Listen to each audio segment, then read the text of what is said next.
There. Now it's freaking working. Weird. Boots up. Oh, powering on. Okay, mic on. Okay, cool. Start talking to you guys, and nothing.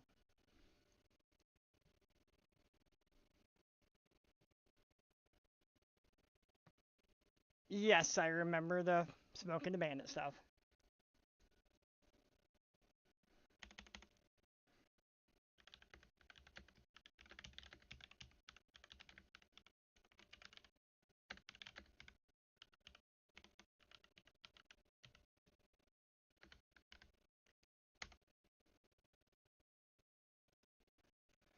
Yeah, sound's on now. I was asking you what 007 you were watching.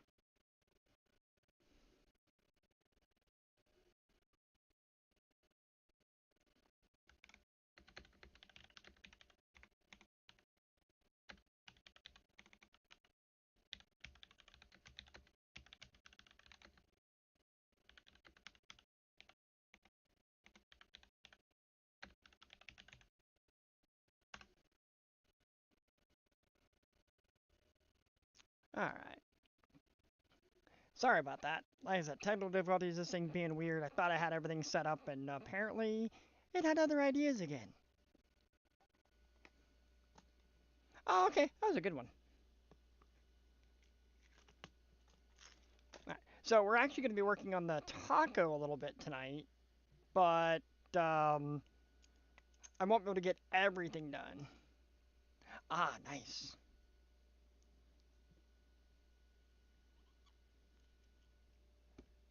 Okay. So, gotta get my other part going. Oh, no, there. Boom. Trying to get some more people to watch. Whatever. It is what it is.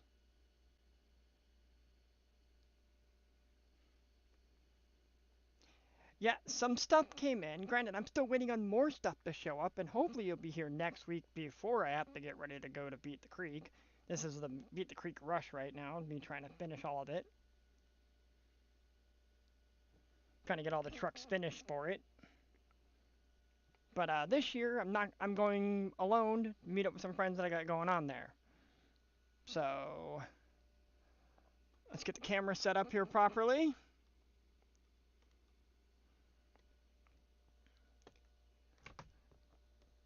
Nope, hold on. And of course, dogs, throw stuff around. So yay.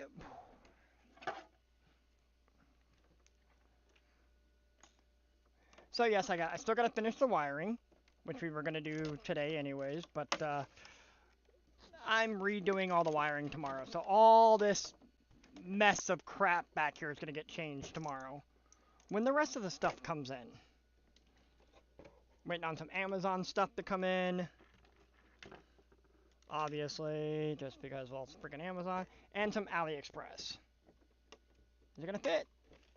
If not, I can make it fit. There. More room.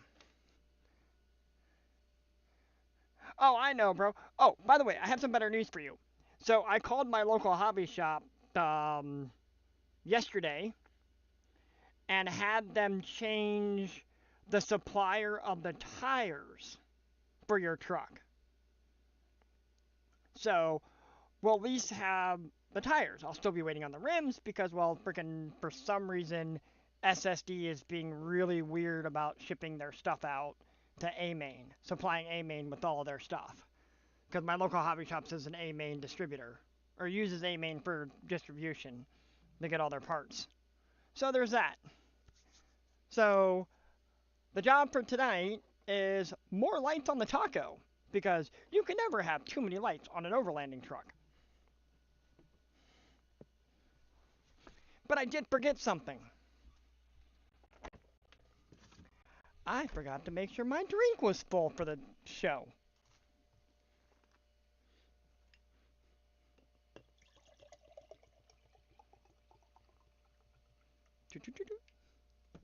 I look over, I could have swore I had it filled. Nope, it's empty.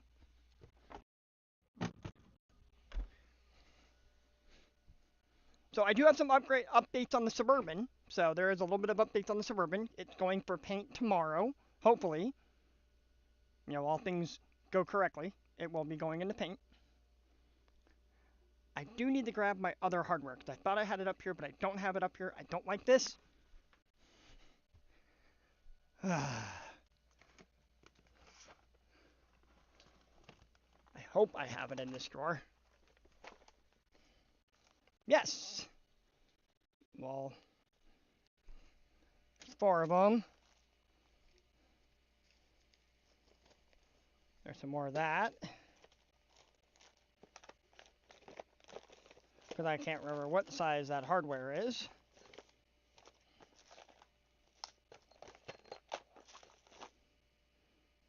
Man, I got so many freaking old project transmissions in here. Okay, so there's that. And hopefully, it's the right size hardware for what I need. If not, we'll find out.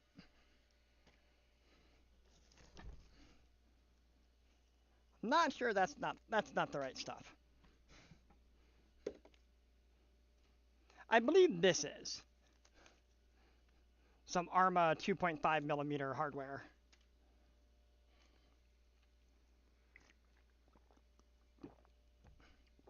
So the roof rack has to come off the taco tonight because I have, well, these lights, 2 little pod lights here, and they're actually going to get mounted like this.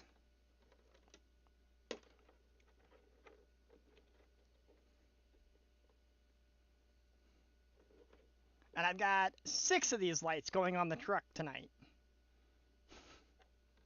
So, fun stuff. See? The sides lights. And then back here,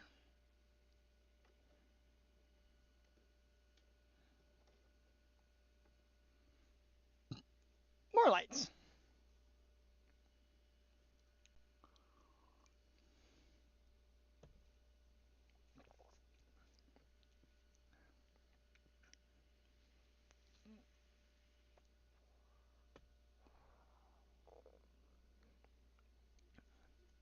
Here I am looking for my driver here so I can pop this roof rack off. Oh, first things first before I actually do that.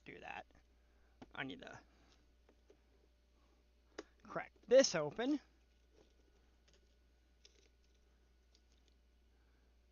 And I need one of these.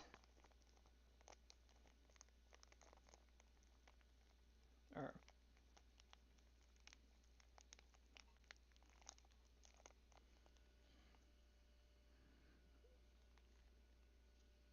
I ended up grabbing 2 out of there by mistake. Whatever.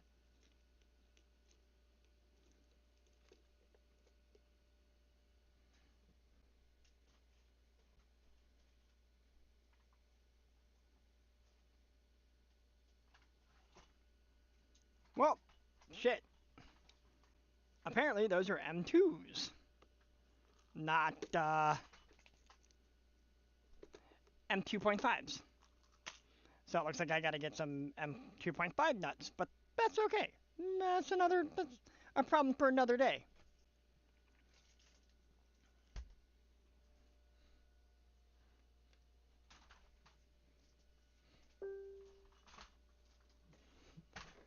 Alright, so let's get this roof rack off. I think these are 2.5s. I can't remember now. Yeah, there's 6 lights going just, 3 on this side, 3 on this side. Or 2 on this side, 2 here, and then the 2 with 45s back here. And then I still have 2 more ditch lights coming tomorrow. Or not tomorrow, they'll be here later on. That go up here. One here and one here in the corner of the hood. So those are still coming in.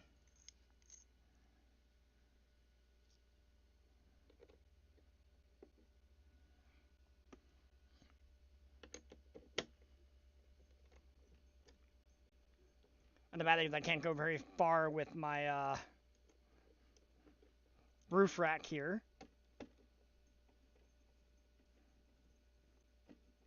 Because there actually is still a light mounted right here on it.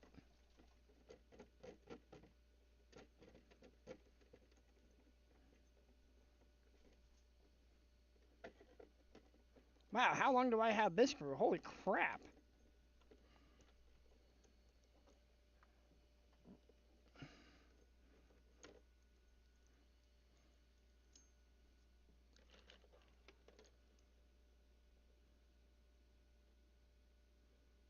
The one thing I don't like about these lights is I'm going to have to take these things back off after I get done with this. And actually,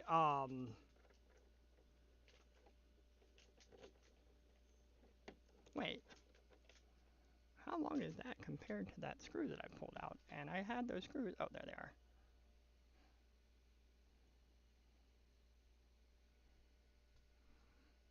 Okay, so that screws are just a tad longer than that one. Okay, that works.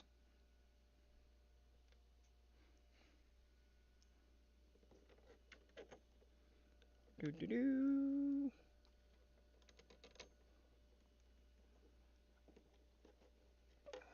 Ah. Oh. Ah, come here.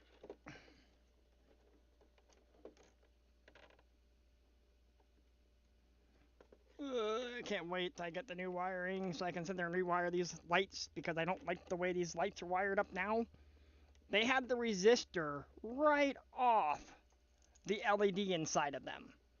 So it makes moving these wires around a royal pain in the freaking ass.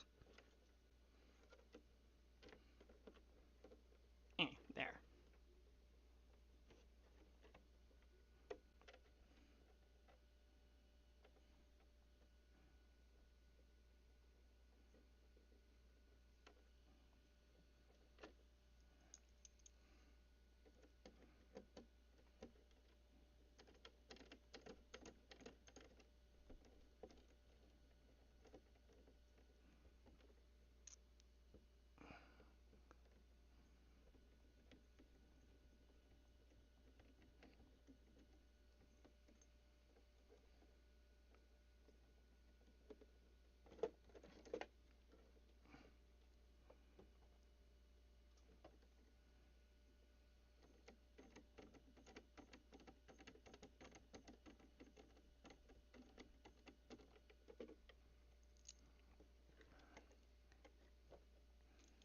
I can't believe I just freaking did that.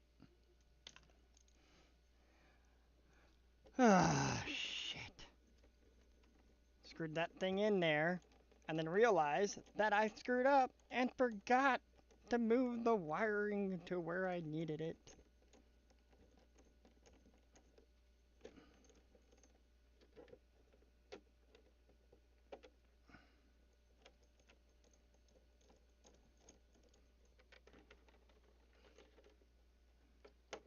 Ah, you get out of the way.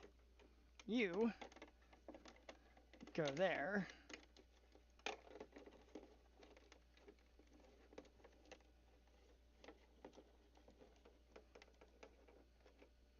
Ugh.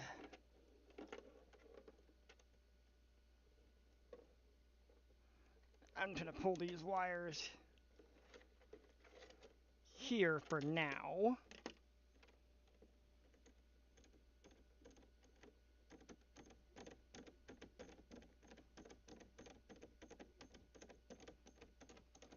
Oh man.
So essentially, that's how the side's going to be set up. Then, of course, I can bend them down. I'll rotate them later. But actually, I should thread this through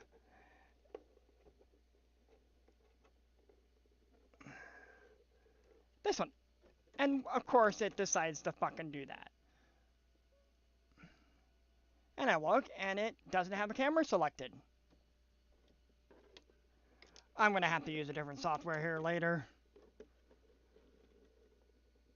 But that's okay. I'll deal with that after tonight's stream. That was just annoying. There we go. Now, there's already a pre-existing hole right here where I run the light bar, this roof light bar down. So I'm probably going to end up desoldering this connection here and fishing all the wires down to this existing hole here. For this side anyways. Because that'll reach right over. But when it comes to doing the opposite side, a little bit different. But I could just tie in this set to this set and then drop one down. Because I can't tie into this because the voltages are way different. Like this runs on 12 volt straight up 3S LiPo. These don't. These have to go strictly receiver voltage and get stepped down.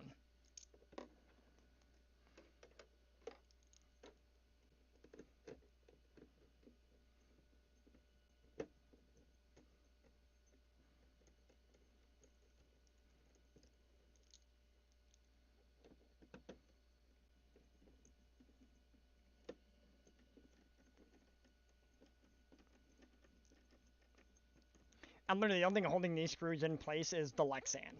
I don't have any nuts behind it. Hence why you don't see me holding it all weird. But when I get after this event, I have a new body that I'm going to print. A new cab, I should say, so a new section here. So I'll be printing that.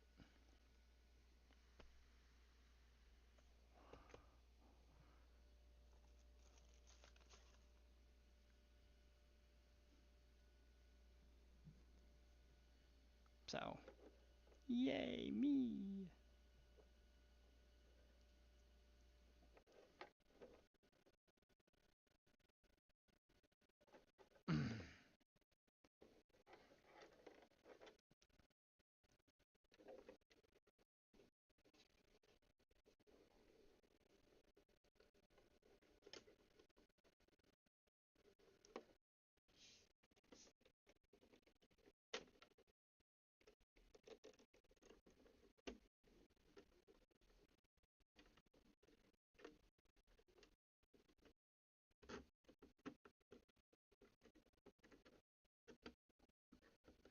Oh, nope, that doesn't.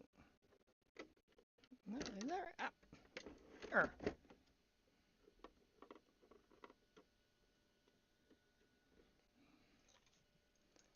Oh, man. Just trying to get this thing dialed in and ready for Beat the Creek. Because I want all the lights for the night run.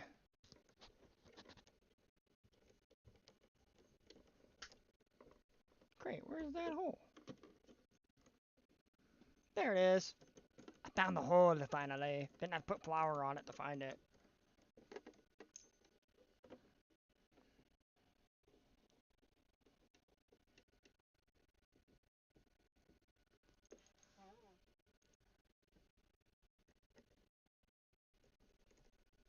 Oh, no, that's not where the hole is.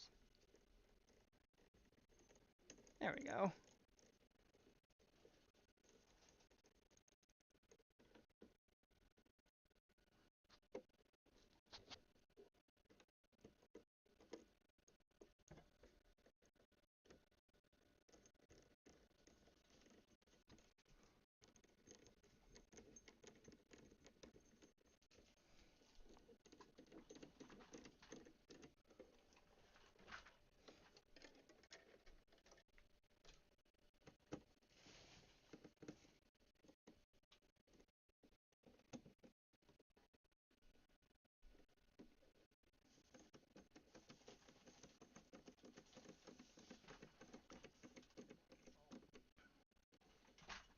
There we go. So these are now actually, you know, installed for the most part. Give me a second. I will actually. I don't know if I have an adapter that will allow me to wire both those together and actually give you a semi-test on what they're gonna look like. But believe me, they're okay. They're not like super bright. Like they're not as bright as the headlights or all the other lights I have on the truck. But for night runs, it's gonna help illuminate the corners of the truck. Because when I go out on night runs with everyone in like the event and stuff, I don't run a headlamp. Like I don't put a headlamp on my head like everyone else does. Like not my truck is what lights up the trail for me. So that's why I'm going all crazy with the lights on this truck. But then again, this is an overlanding truck, and well, these things are always known to have a metric ton of lights on them.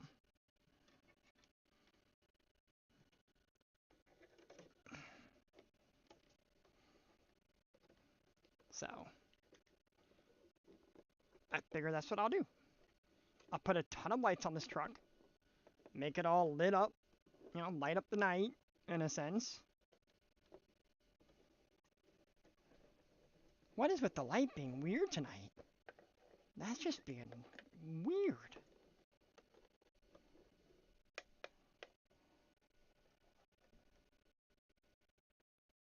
The camera keeps doing this little weird auto lighting adjustment.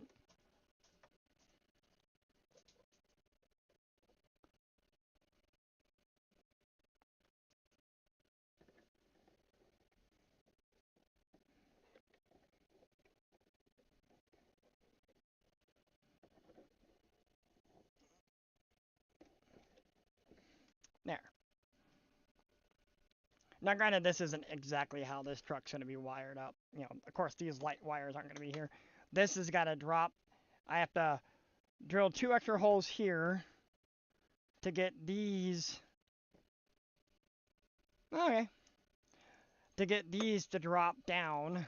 To get the wires to drop down into the cargo area. And I got to pick this screen. I got to fix this door. This door's not staying up like it used to. Like on this one, I can just go. And it stays up. This one doesn't want to do that anymore. So I gotta take the paper clips that are actually the hinges. So there's a paper clip in this end and there's a paper clip in this end that's been cut down. So it's just where it needs to be. So it's about here. Because this is the end of the the roof section. And then this is the actual door starts here. So the paper clip's only like that long. But there's a certain way you bend it and it will make it so the door does that. But I gotta drop the wires down and then move bring the wires back to the back. So essentially, I gotta take this whole bed apart to be able to put that in.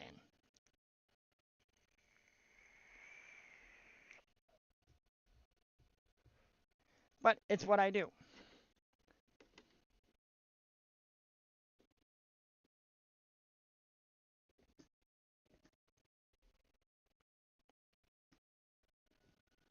So, knocking this out, trying to get this truck ready for Beat the Creek. I got the printer doing its thing over there, printing off some parts that I gotta bring to Beat the Creek.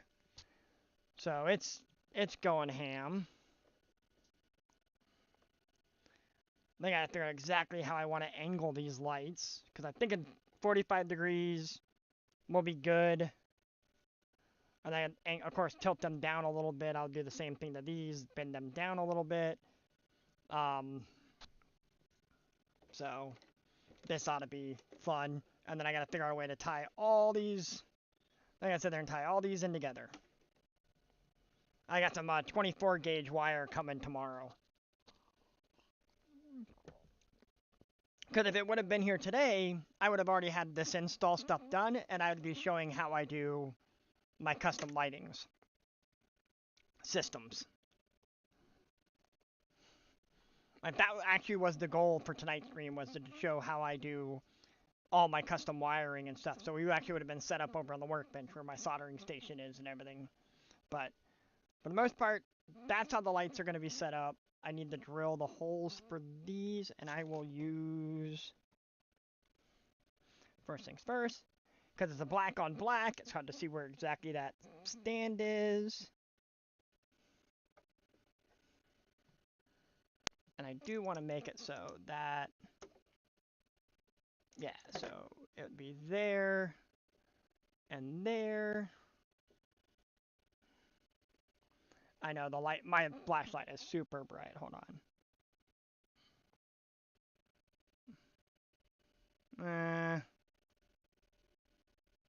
It's crazy that the camera just washes out with it, so sorry. I need to get better lighting in here. It's just bad. Because I can't actually do that because it just, it's not a white light. Okay. So what I need out of here, move these. Oh, that's what's doing it. Okay, it's my arm. So what's happening is my arm is getting in the picture and blinding out the camera a little bit, causing it to auto-adjust.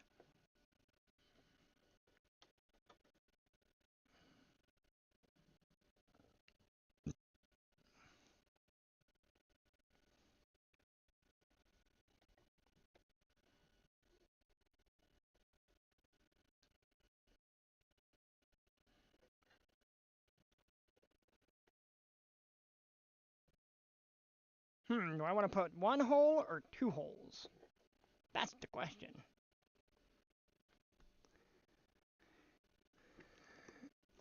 And these are M2s, so I need my... Wait, this is the 2.5 drill bit. Those are M... That's not what I'm using. Crap. Yeah.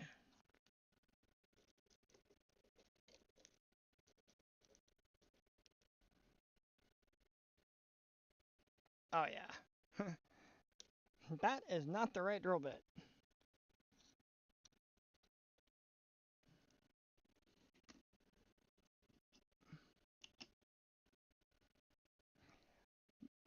That is the correct drill bit.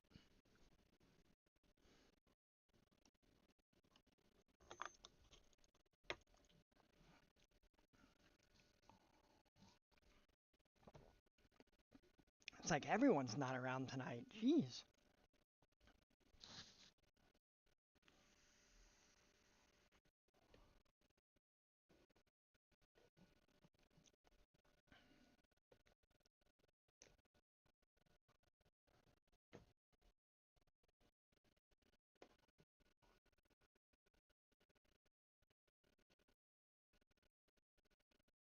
Yeah, I knew that.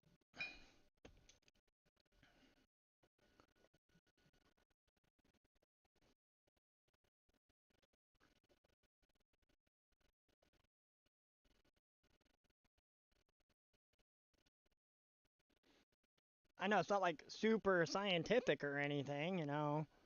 I'm kind of just like winging it here, like I always do. But when you build, that's what you do. And I don't like that being there. And I totally just dropped the drill bit out of my fucking mouth.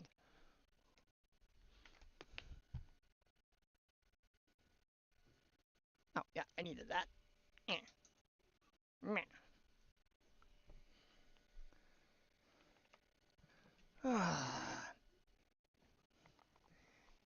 And of course, the VS410 is back to being a full link truck. I disassembled the rear axle.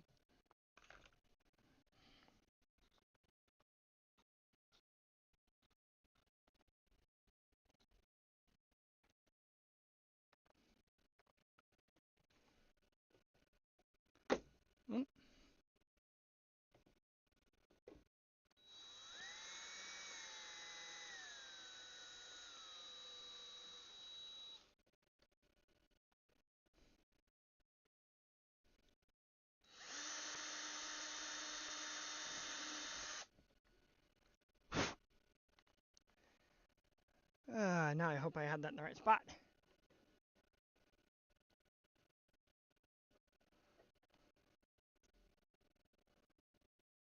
Ah.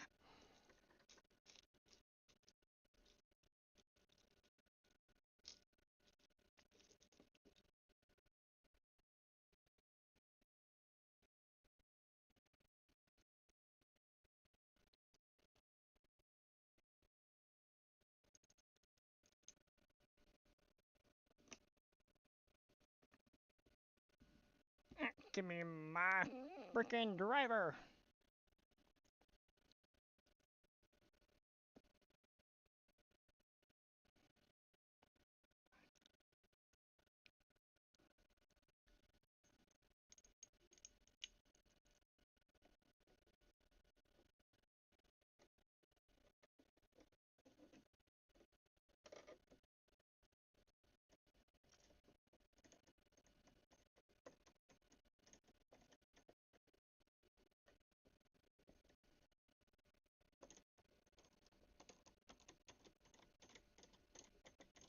Eee, such a long screw for no reason.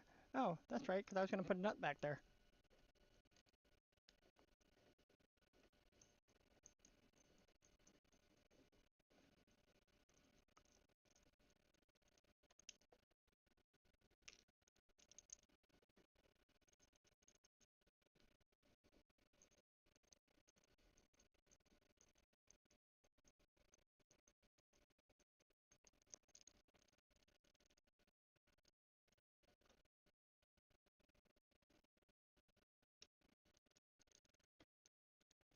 Mm, that's what I need to do real quick. I forgot.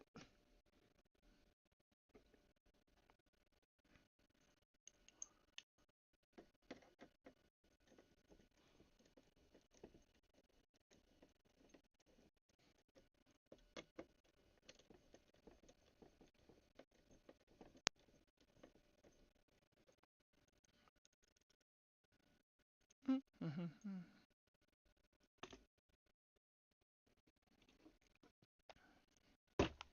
Ow.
Yep.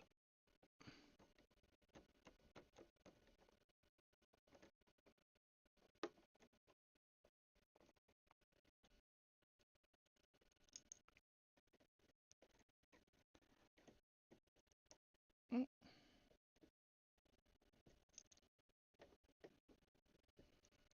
Yeah, the lights will actually have a switch, so they'll be able to. So this is a 3-channel switch.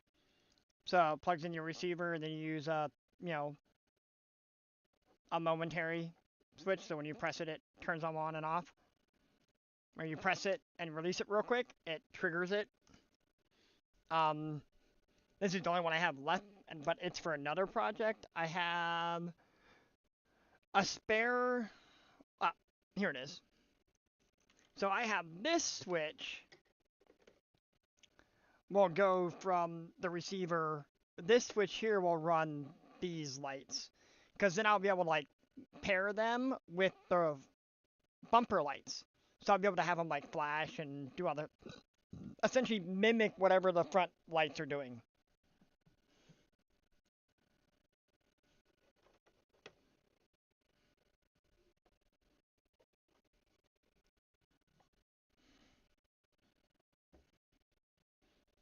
which I think is going to be kind of cool.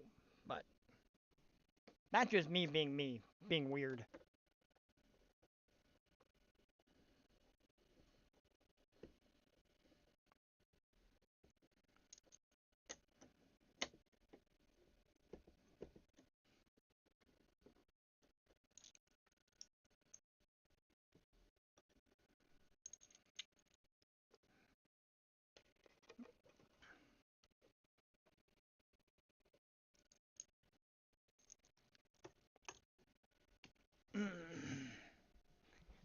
Da, da, da, da, da, da.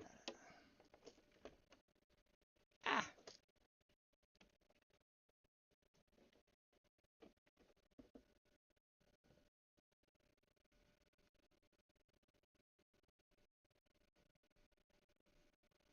Oh yeah. I have a I have Y harnesses. I have a bunch of them because I'm doing a lot of custom stuff. But I go through a crap ton of Y harnesses. So I have a stockpile of Y harnesses. I'm talking five into one style harnesses.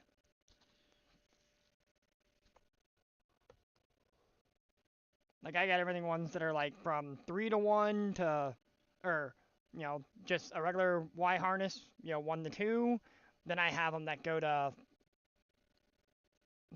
3, 4, 5, all kinds of different splits.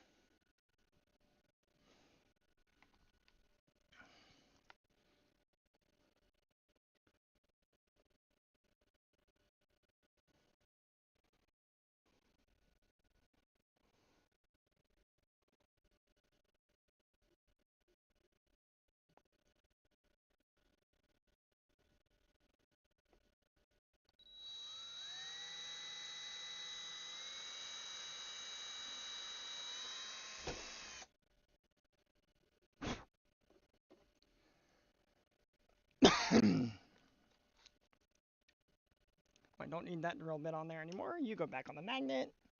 Blind myself with the damn flashlight or light that's on this thing. There's the driver, and now I need a screw.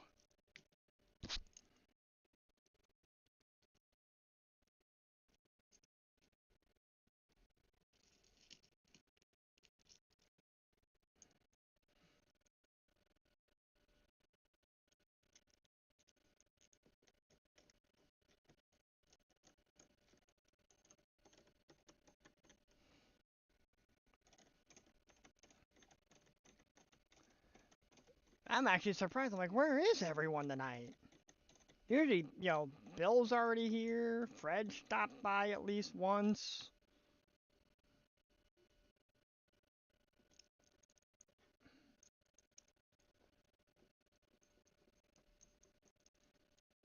So, Eric, you're getting a private show, it seems.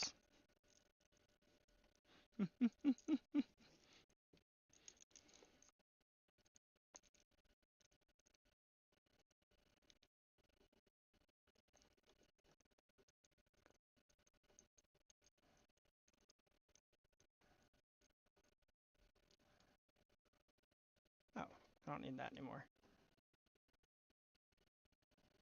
And I'm not going to need that one.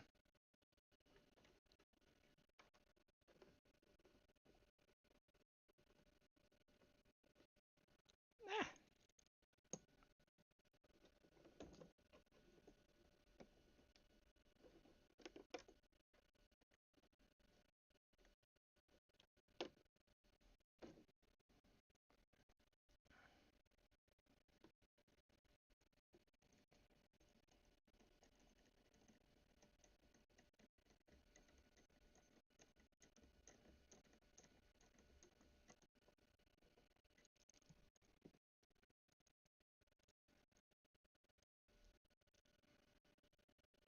Yeah, stuff's so delicate I can't use the actual, like, drill or, hand driver.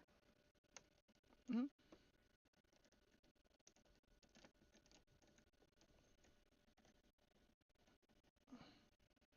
Gotta sit there and use the hand.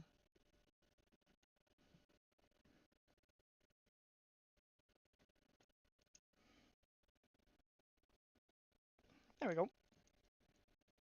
And And now I can put that there and switch over to this one. And put this back down.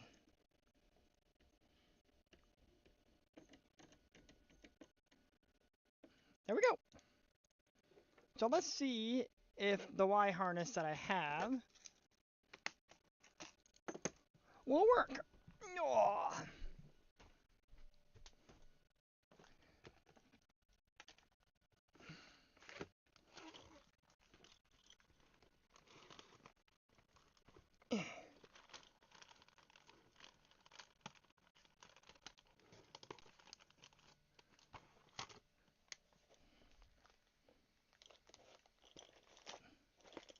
Oh, wrong door.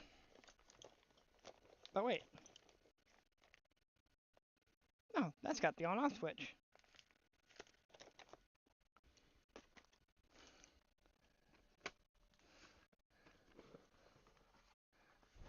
Oh, I also got my OG, or not OG, but the 1.9 Wraith. I did.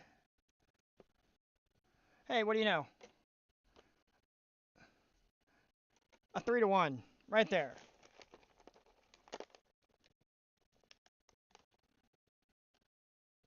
There's a 4-to-1. Oh no, that's another 3-to-1.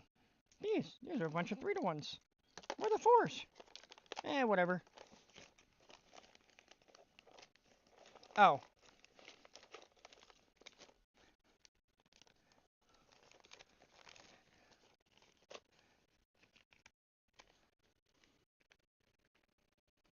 Hey, Bill.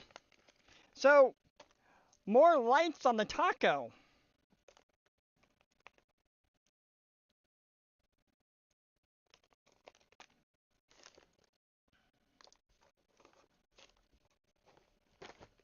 Just added 6 more lights to this taco, Bill.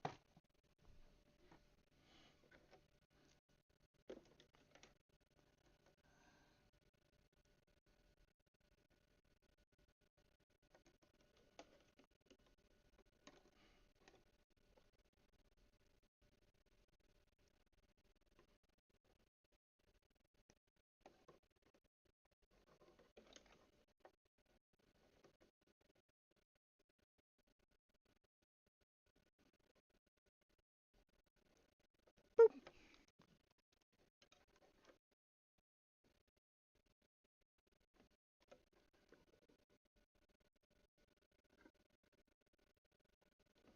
Uh-oh.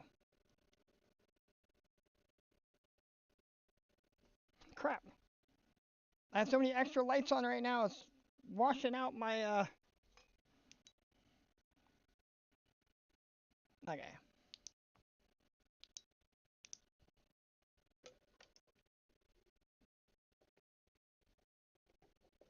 There we go.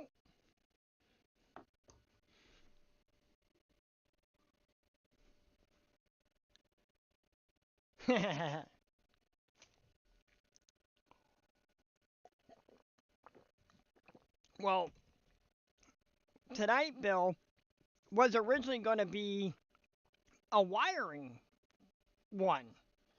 Like, straight up how I wire all of my tiny trucks. Like, when I do my custom lights and stuff like that, like what I'm doing right now. Like, how I solder them all together, like how I route them and stuff. Oh, nice. I love the trifolds. But I like the trifold that still have the canvas top, though. That you can still, like, unsnap if you want to take the canvas top off. Or you need to do, you get the trifold, but yeah, you need to fix it further up. You said that you can roll the last bit. That's what I like. Okay, so, here we are. We've got that going. So now I need to get back over to my wiring. Okay, so I need that wire. But I need another splitter. Because I want to test this. That's a 3. That's a 3. There we go, there's a 2.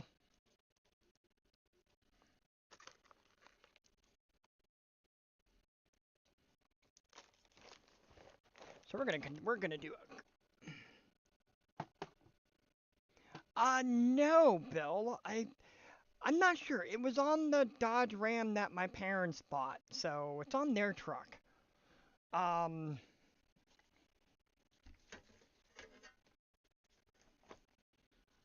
Okay, so there's that. I need the Taco chassis over here now, but we also need the radio. Oh, other good news. We'll also be mounting a body tonight too. Show you how I do my pickup trucks.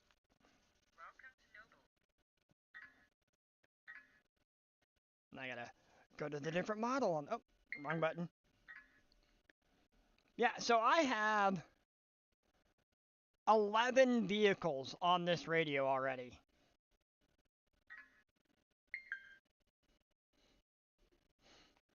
Yeah, I have 11 vehicles on here. And semi-truck, drift car, crawler, drift car, crawler. Yeah. And race car. And soon another race car.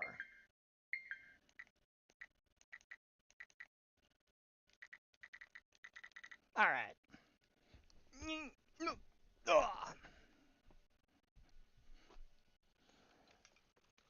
Yoink.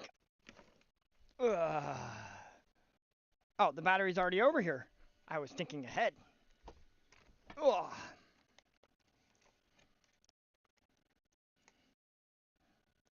Now the real fun part is I am actually going to do something a little weird. I'm going to wire all of it into one switch and see what happens. See if I blow the switch up.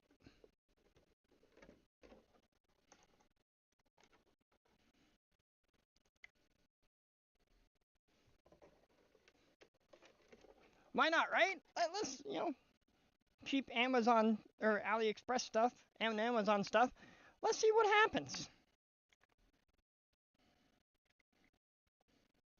Why not, right? What's the worst that's going to happen? Short it out? Doesn't have enough fucking power to light up, to run. What is this? 4 lights here, 4 lights across, 6 lights here, 4 lights here. Let's see what happens.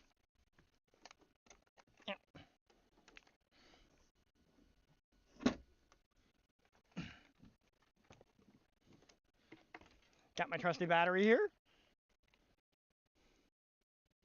Yes. Yes, it will drain the battery faster. But when you run a 5200 milliamp 3S, it really doesn't matter. But I don't have the lights on all the time. Ow! Okay, so at the moment, the only lights on are the always on running lights.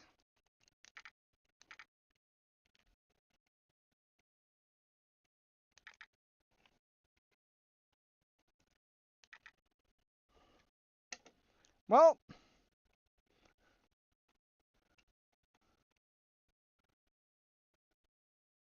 apparently it doesn't like running this many lights.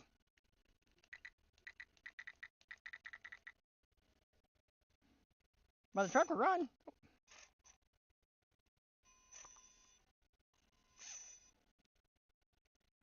Yep. It does not like it because I can't even turn them on.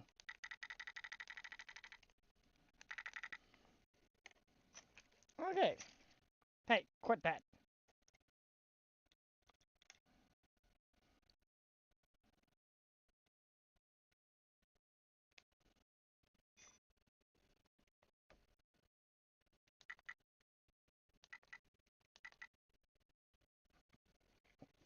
Okay, so the switch didn't like running.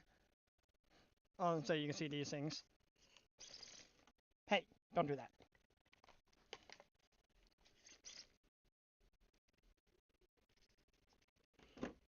Yeah, keep bright. Hey, quit that. Bad.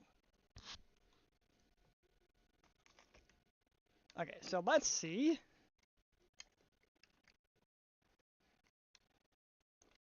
if one of these switches. Nope.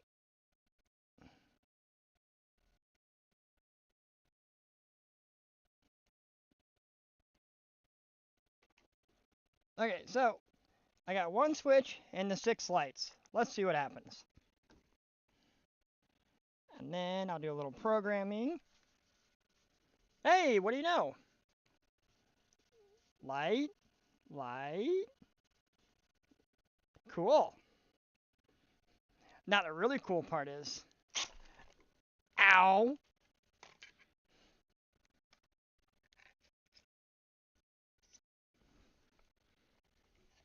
Forgot this brushless truck has a lot of torque.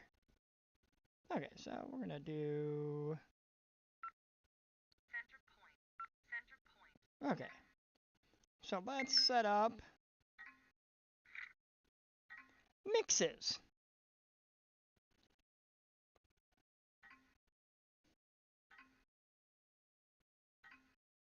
Master channel is... Shit, what channel do I have this thing set at? Oh, I think this is channel 4. 4. Slave channel? 5.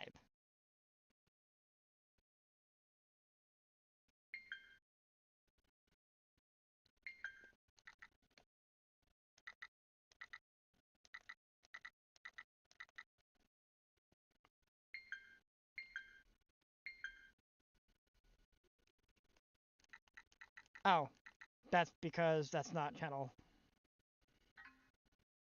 What is this switch assigned to? Oh, that's channel 5. Okay, so that just put these on channel 6. There we go. So I put the wrong mix in.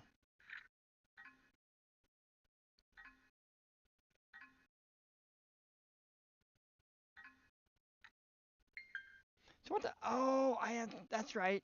Channel 4 is the,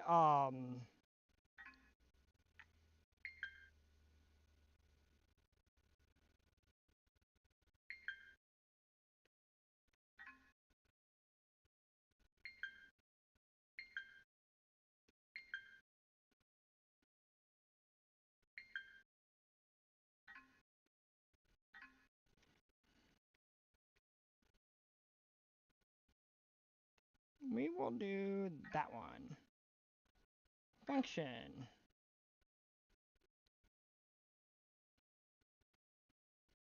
Yeah. So many options.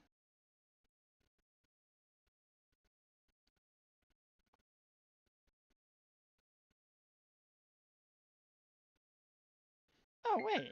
Hold on here. Let's go with that. It's a trigger. Function channel 5. Okay, let's see what happens. So, like, there are so many programming options here on this.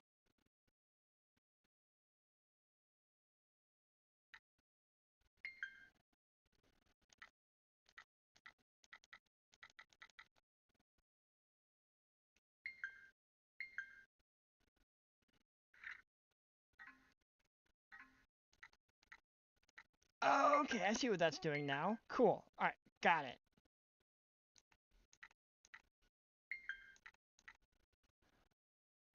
Why is that? That's just... Oh, drag brake. Duh. Forgot I had that programmed on this thing. Okay, then what the fuck do I have on channel 4? What is... Oh, channel 4 is this one. And that is actually my... all these lights. But that's supposed to be a 3-channel, I thought.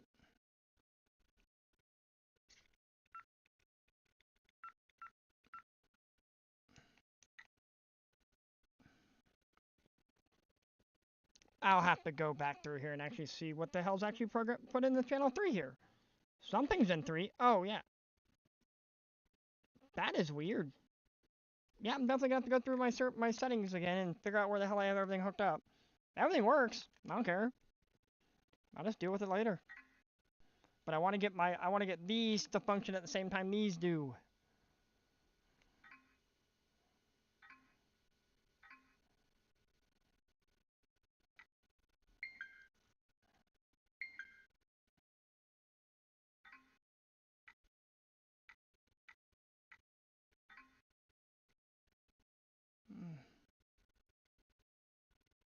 That's not a trim.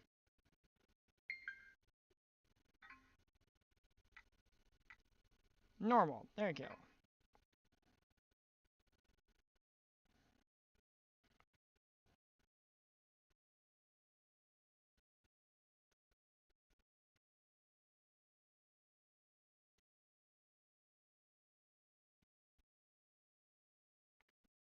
Because it's not a momentary, it's not letting me actually set it. Ah.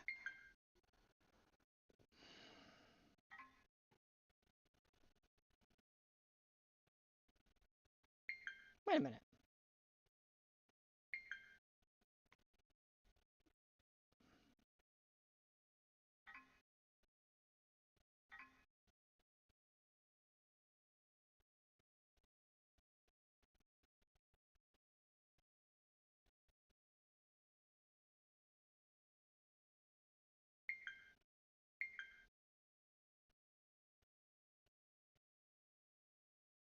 No, because if I set it up on that, that won't work.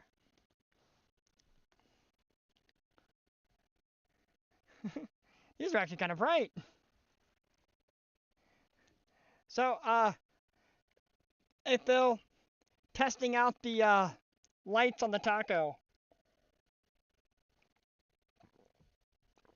Trying to program these to work off these because the Switch didn't like having all of these lights hooked to it.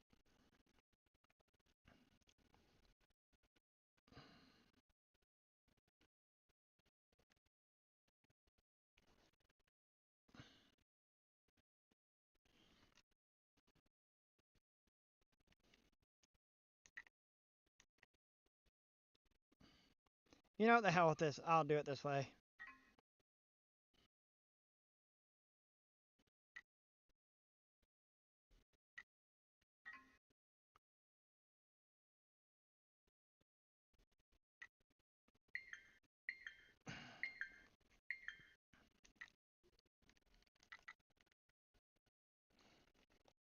Haha! I did it, guys!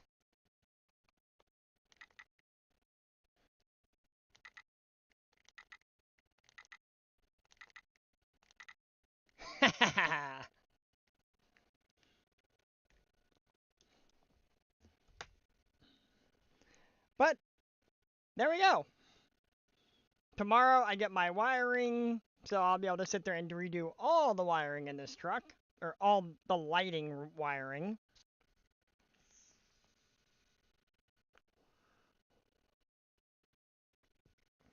I still haven't fixed the marker lights on this body yet. Oh, they're bright enough.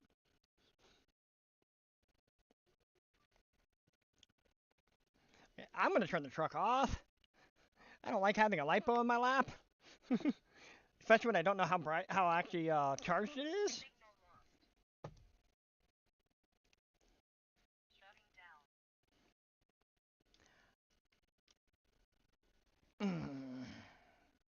But yeah, fun stuff. See, probably what I'm gonna end up doing with the custom wiring is all of these. If I can do it, not sure if I can share. I haven't bothered cutting this light controller open. I should actually message hey okay. I should message hey okay products and see if these all share a common ground. If all these lights share a common ground, then I'll actually be able to make a common ground on here by, all of my normal lights just going to one ground. And then I just have, I think, 5 circuits that are controlled by my, hey okay light controller. And then, because I don't want these, because this is only a 3 thing. It's either you got parking lights, you've got headlights, or essentially running lights, your headlights and running lights, and then you actually have the control for the, light bar on top. So, I like that. I do enjoy that. That's why I paid the money for this thing. Because I didn't expect to do This wasn't originally bought for this project. This was bought for another project, sat on the shelf for a long time. Like, I'm going to use it on this. Because why not? It's a perfect candidate for it. But then now I also have 2 other switches in this thing to do this. But then, hold on. I just realized something. I got a more powerful switch here. Let's actually see.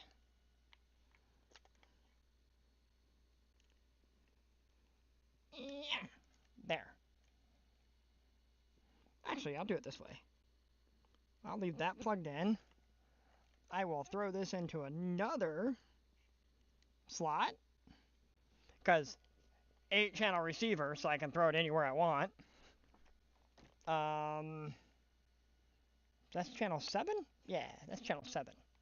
Because that one's on 6. So here we go. Now where's that crazy, there's the splitter. So we will do that to this to this. Radio back on. I said radio back on. There it goes.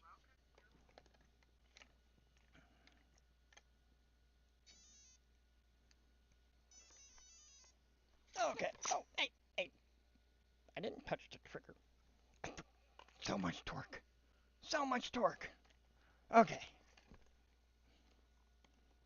Move this out of the way. Alright, let's get the programming again. Let's assign that switch from channel 5 to channel 7. Yes.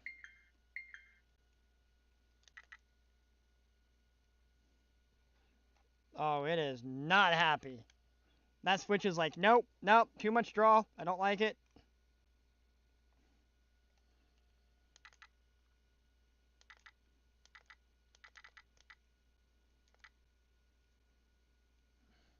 Yeah, it's like, nope, I don't like it. Don't like it at all, man.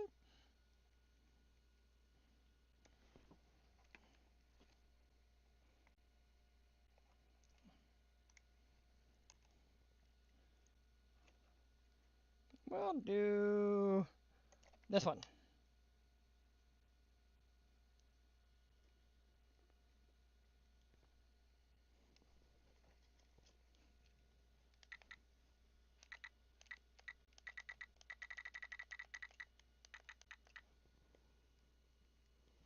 No, she is not happy.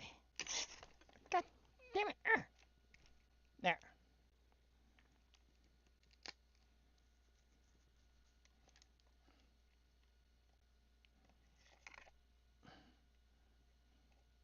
Nope, she wasn't happy. Whatever.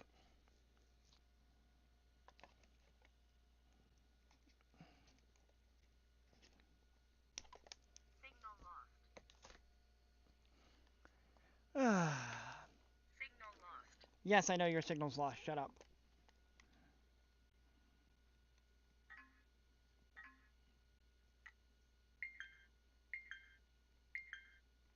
There we go.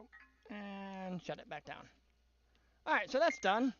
For now until the wiring gets in here. For the wiring. So we got the test concept works. I can throw that over there. Take this one out. Plug this one back in. So the Moose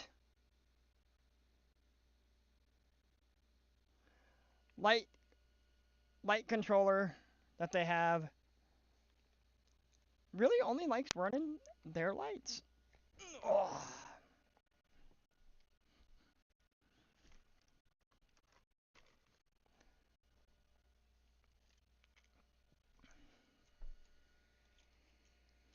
Got the next project sitting here. because that's going to go there. Hey, 3D print's done. Get that cleared off so I can get the next thing part running. Sorry, I got a bunch of stuff. Yeah, I got customer orders that I got to go out, so.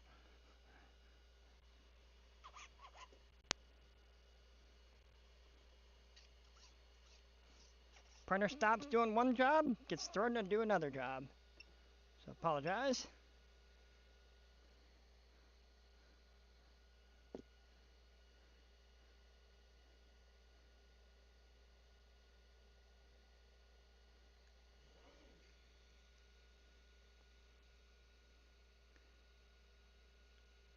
That's the roof rack, that's not that. Now, where's the inner fender's front? That's the rear.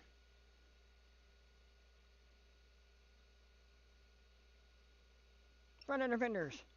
8 hours. Go! Alright. Oh, what did I just step in? Alright. So,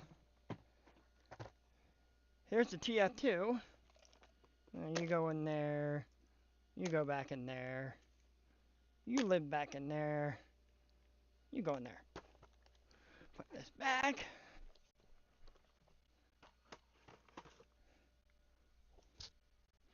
And then, where's it at? There it is. Get these out of there.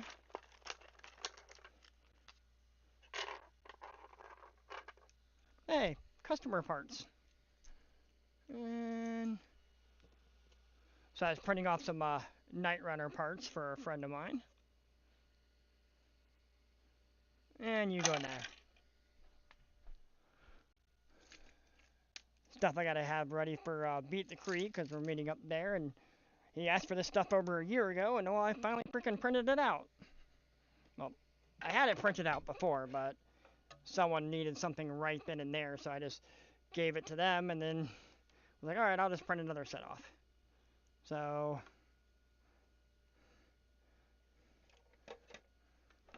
now we got this. And then get the body where I want it, lift this sucker up, and now we have the proper wheelbase set up for this thing. So we're going to be mounting the bed on this.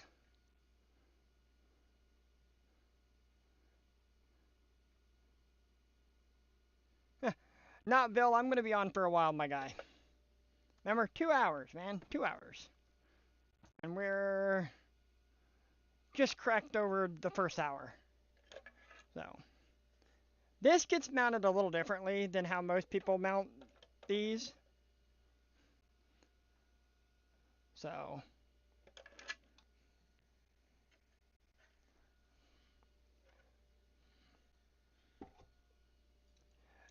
this is my 8-year-old TF2. Had this truck for 8 years now. It's an original kit, TF2 kit. Hence why it still has the 2-speed transmission, and I kept the 2-speed in it the whole time.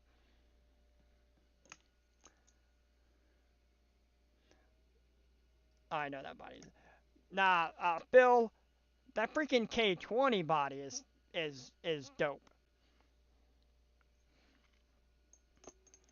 This body's just this body, okay, man.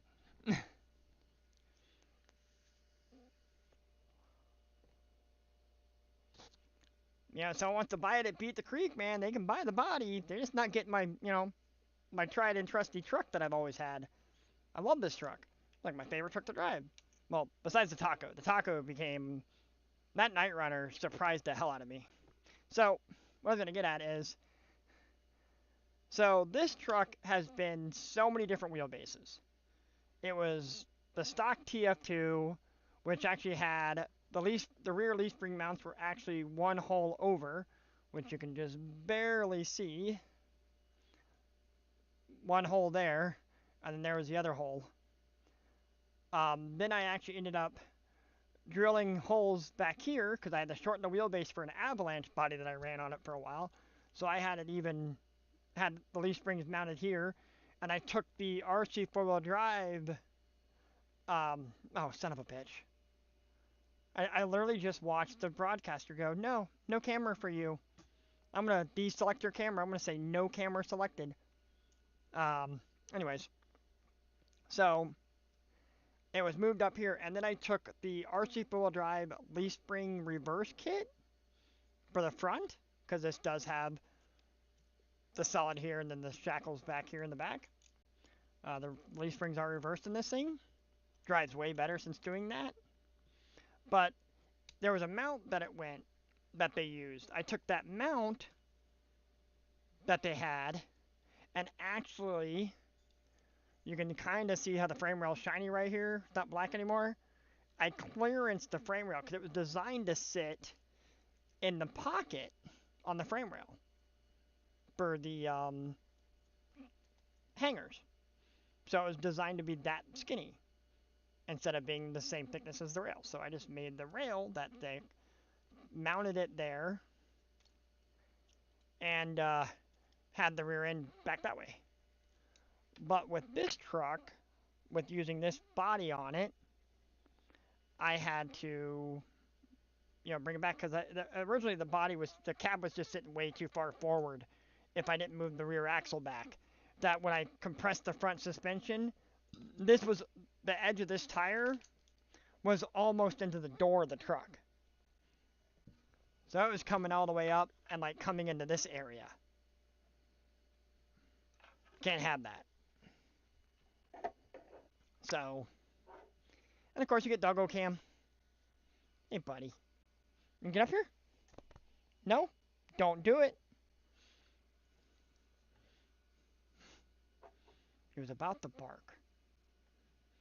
But so that was done, and then now since I decided to recreate a truck that I have, granted not a step side because I have a long bed on this platform, I had to move the axle back, and now I got the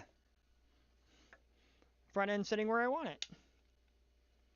I've changed receivers too many times to remember to remount it. But now this is sitting back here. The bumper I made myself. I made this bumper years ago. Pre-coof. Pre-cancer too. Built this bumper back in, I think I'll say 2017, 2018, somewhere around there. I built the front bumper on this thing. And there actually is a winch hiding underneath there. Little winch that someone gave me. In a trade bundle. It was, I was like, oh, here. So, wire winch controller. Made the bumper. Has it tied in. It will be remade again because I'm actually going to remake the bumper because I'm kind of not liking how the winch is mounted in it, and I want to make room to put lights on the bumper because this truck needs some off-road lights. But so when I set up these trucks, make sure this is the right drill bit. Nope, ain't the right drill bit. Crap. I can do it the other way then. That's fine.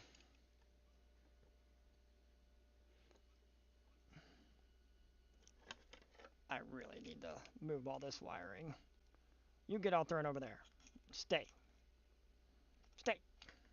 The wiring's so heavy it's pushing the body over. And I can just see the frame rail. There's a notch here in the cab. And I'm trying to use that notch to semi-center this up.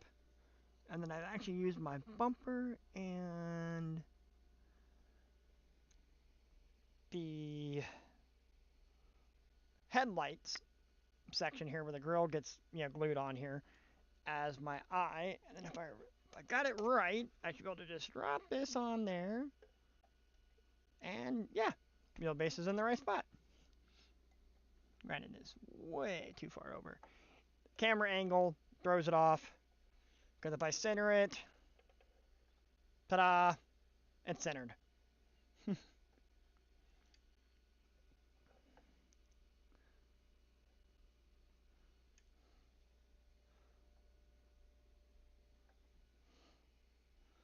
But I always hard mount my beds to my chassis, just like a real truck. So all I do is when I go to change batteries out, is I just pop the front off. This stays attached to the bed or the chassis. Like that's just how I do it. It's really easy, real simple. But since I take that off, I kind of got it where I need it. I flip the truck over, set my bed back down, center everything, and I need my tool. Is it?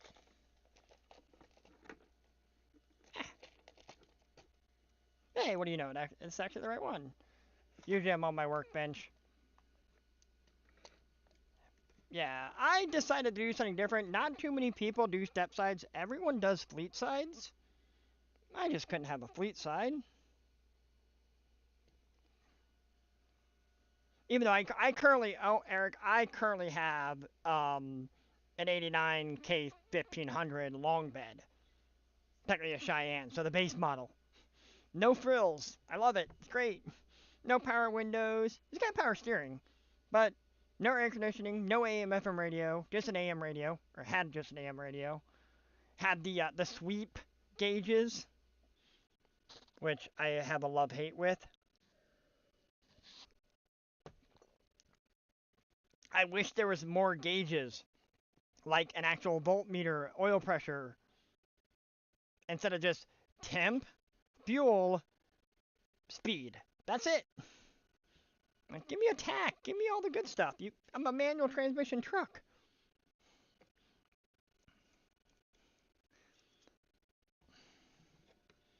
So now the real fun begins. Trying to square this thing up. Kind of eyeball it here because, like I said, in reality, I really don't care too much about this body.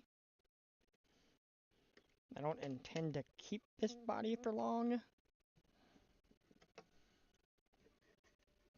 Because I want to reprint this to where it will actually tuck tire. So when this thing gets all flexed out, these tires will actually get tucked up inside the wheel well. But I actually might do that with a long wheelbase TF2 and actually recreate my long bed.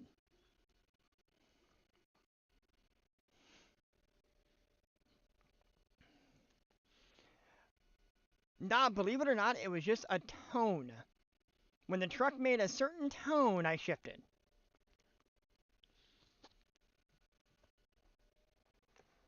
But then again, when I originally got the truck, it was an anemic TBI 4.3 that maybe on a good day made 100 horsepower. If I was lucky.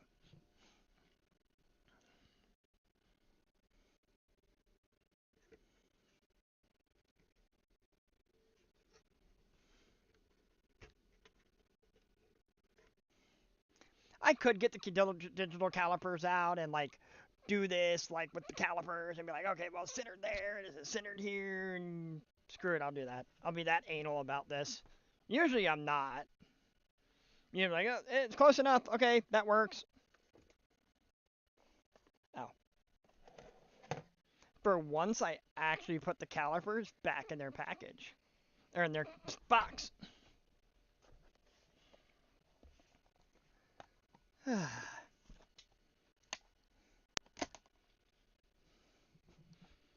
still love this skid.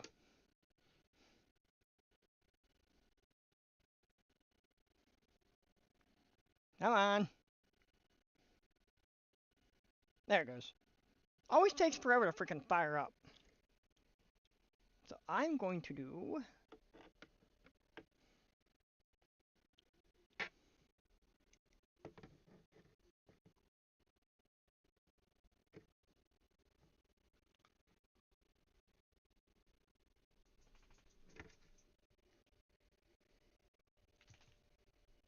Okay, it's 37 millimeters. Okay, am I 37 millimeters here? No. So we will go 36.5 millimeters And I will lock this down, and that's what I'll use as my center point.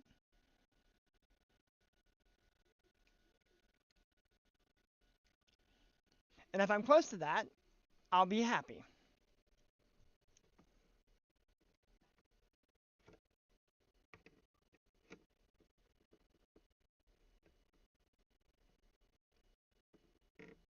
Okay, send spot there.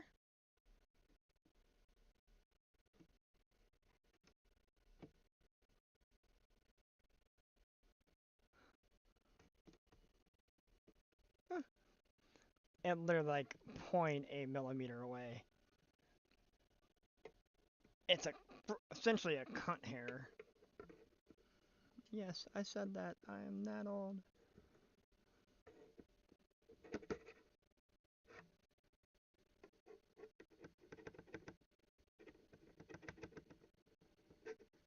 Okay. And I totally just screwed that up, but that's okay. I'll fix it in a second. We'll go back to here, because this one's where I'm squaring it up. Okay, there's that. And then go to this side. Same spot.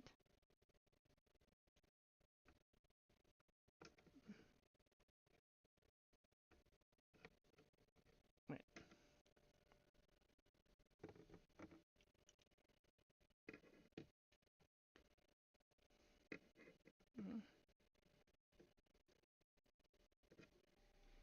Okay, there we go. Alright, so in reality, we're square there. We're same on this side. This one's going to be a little different. Because these come in just a little bit more than where I was measuring off from here.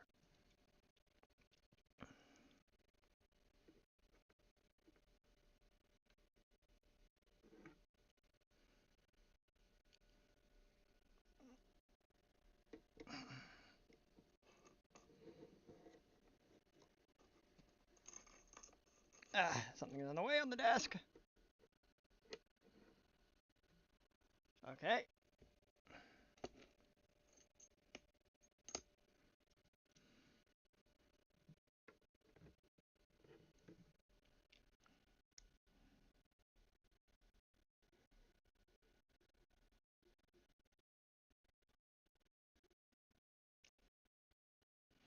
Lock that down. Jeez, I hate this.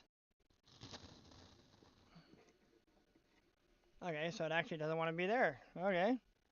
I dropped it down to 36 millimeters on each side, and it was like, nah, I'm good.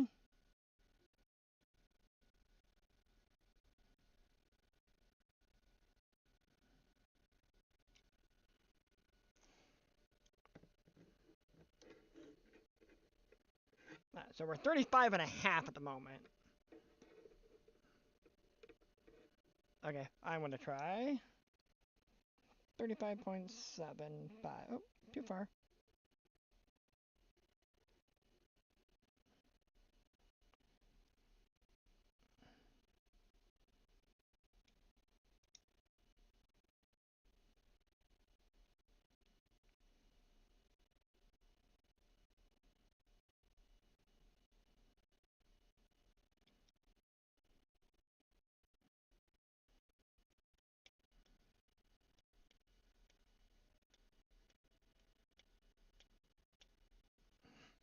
Nope. Nope, wrong way.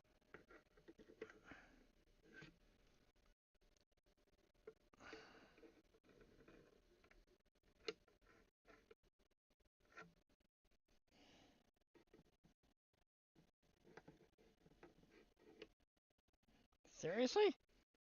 7.5 was too much? Okay. And 50 was just not enough.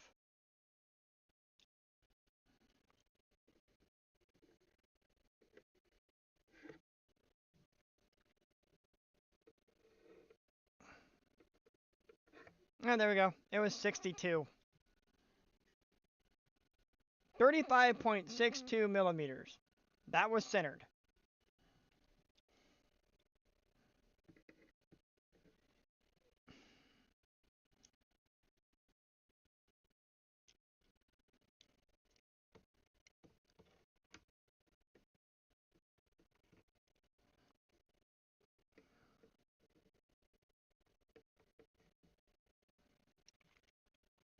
Okay. So let's see. That goes down. Goes where it needs to go. Alright, now the fun begins.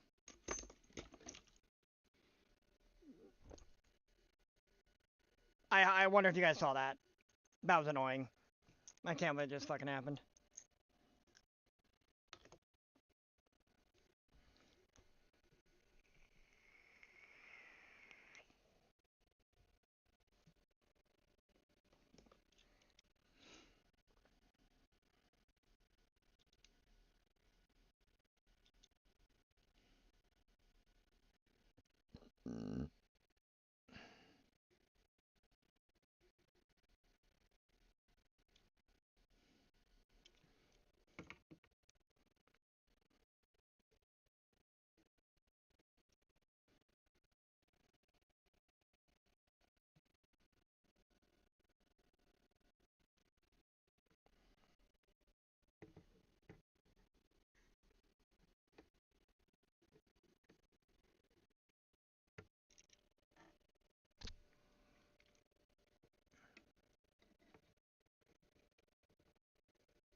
It keeps shifting on my little mount.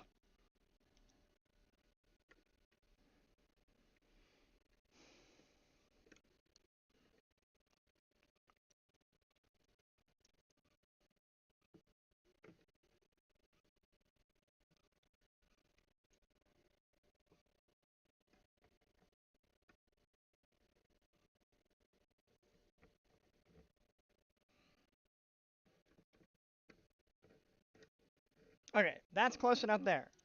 Now I need to set this back up to 35.6.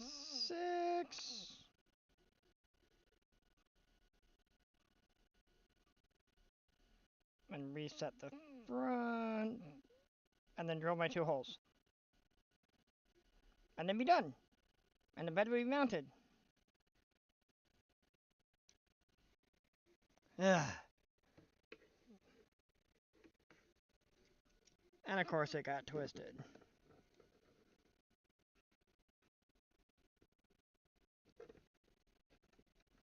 No, come on.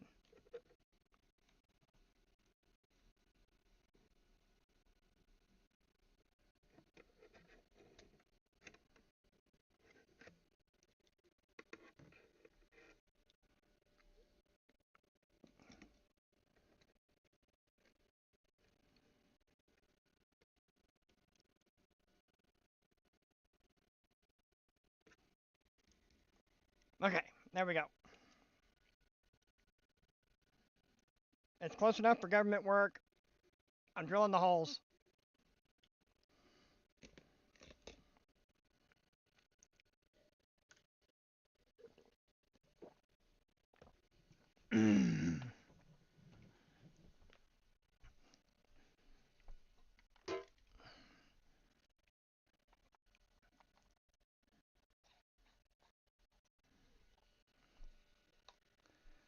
Alright, here we go.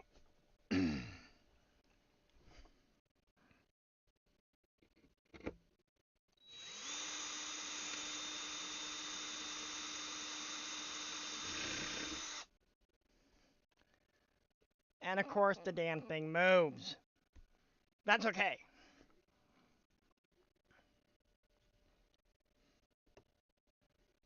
I got a hole drilled. That's all that matters.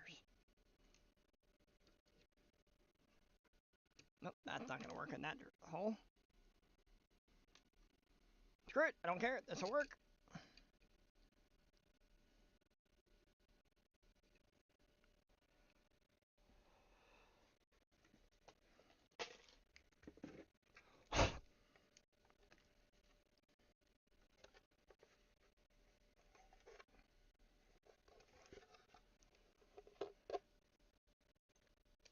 Oh. I need to get the tool out. Yeah.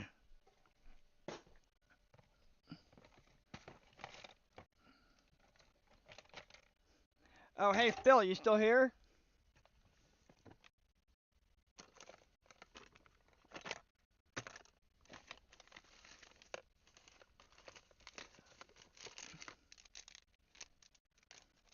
Where the hell did it go? I just had that freaking tool.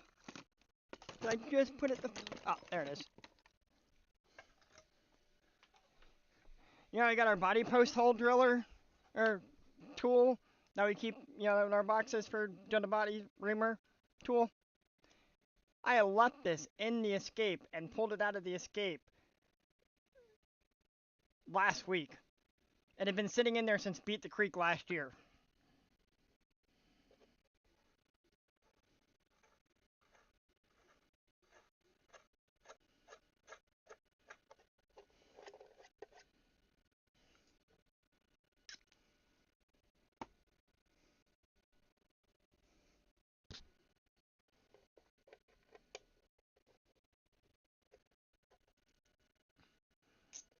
Yeah, the little center console storage area. This screw's way too long for the job, but I really don't care. I'm just gonna get this thing lined back up to where it needs to sit.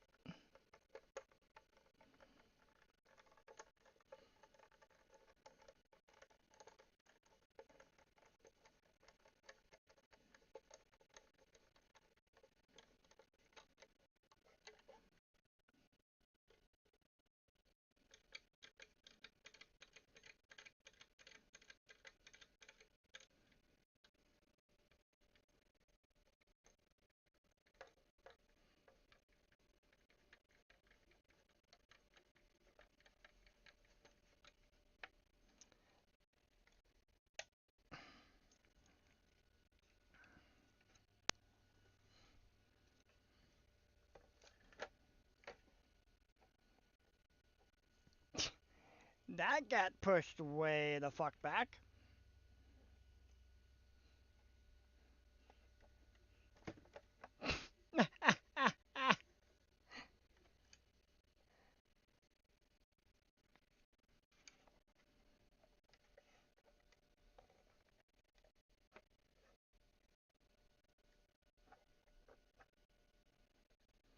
But it's centered.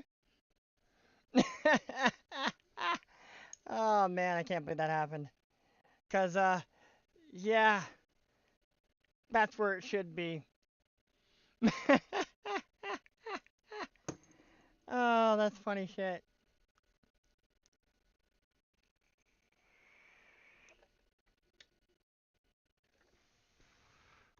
I guess when I drilled, the chassis moved slightly and I didn't catch it. Oh man, that is funny shit. I'm proud of that. Like, it's 3D printed. I can patch that up. You know, melt that spot right there. Put a little something, put something in the bed because it's a full drop bed. Cover up the extra hole that I just drilled in by accident. And now figure out what the hell I just did with my damn driver.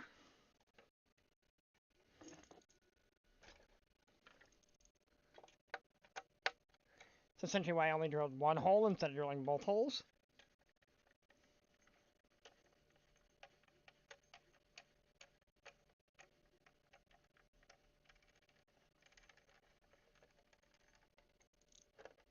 Okay, there we go. Okay, so cab needs to sit about there, so that needs to come to there.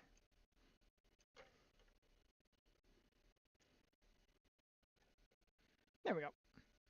That works. Okay, so now I know exactly where that needs to sit, kind of, or a good rough estimate of it.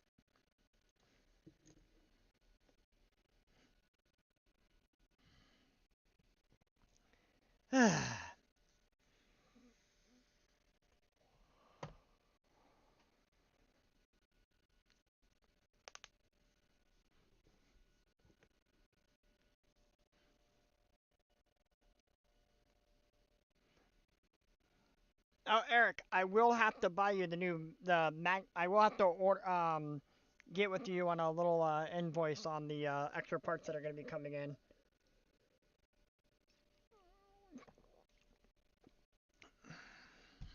Ow.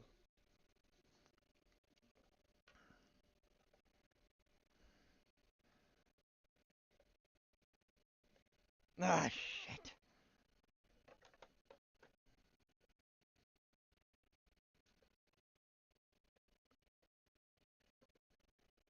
There.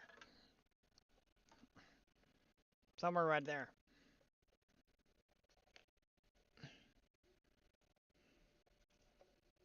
Yep, it's exactly what I'm going to do because it's exactly the same width as a thing of filament, so I'm not worried about it. Just put a piece of filament in it, heat it up, done. Not a big deal. None of this is really a big deal to me. This is just messing around anyways. Having a good time trying to get this thing mounted.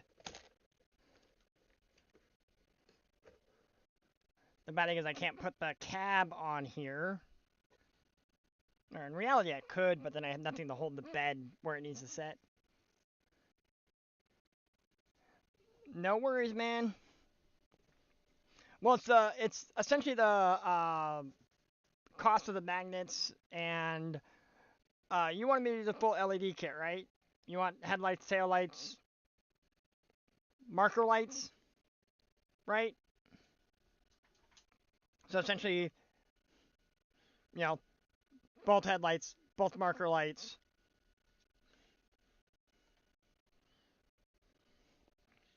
And then the 3 LEDs and the per side on the tail lights.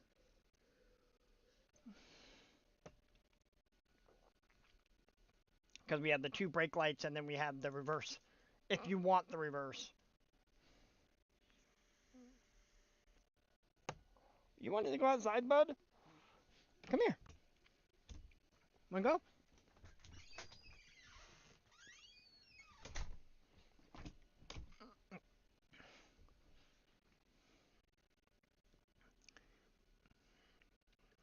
Do you want reverse lights, Eric? Welcome back, Bill. You missed my fuck up.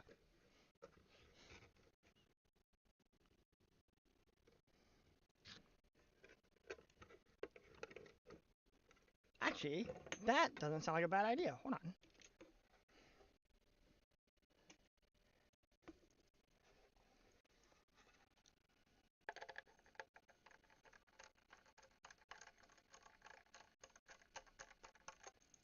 Ha!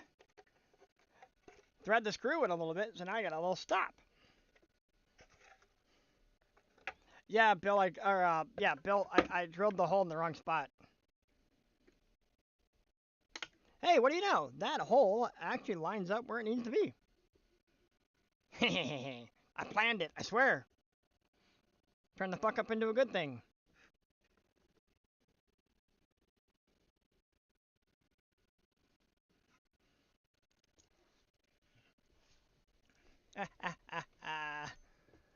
Alright, let's get this hole drilled again. And hopefully don't have a hand twitch and make the freaking chassis move again. And of course I'm going to do the same freaking hole.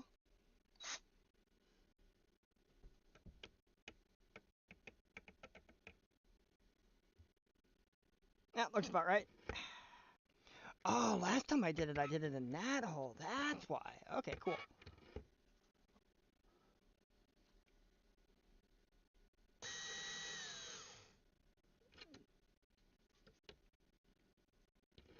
Go. Ah.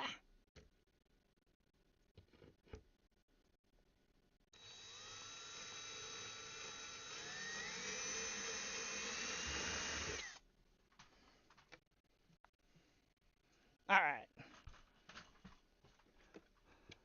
Where's trouble? Outside. My boo is outside.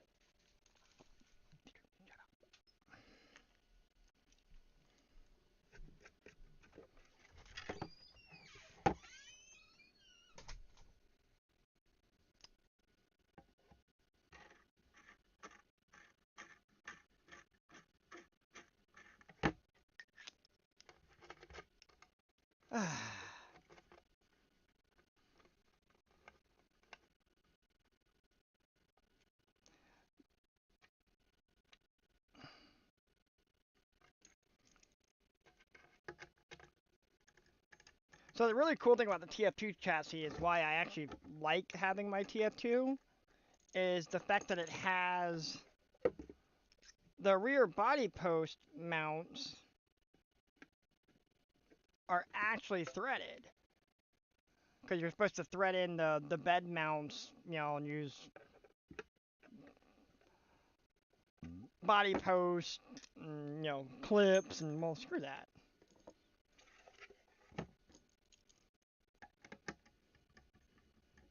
I don't need to access underneath my bed all the time, so I'm okay.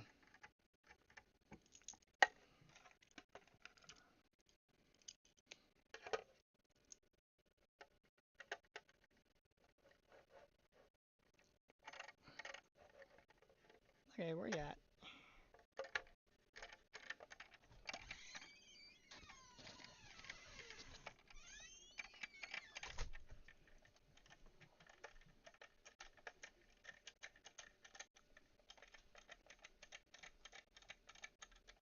You ready?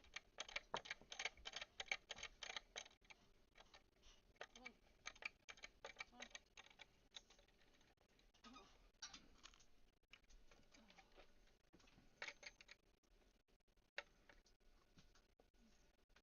Come on. Boom. And now, you stand up.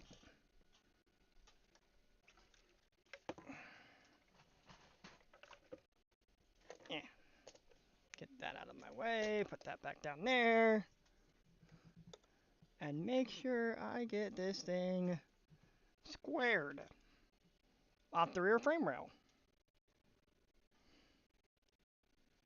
Hey, Tally.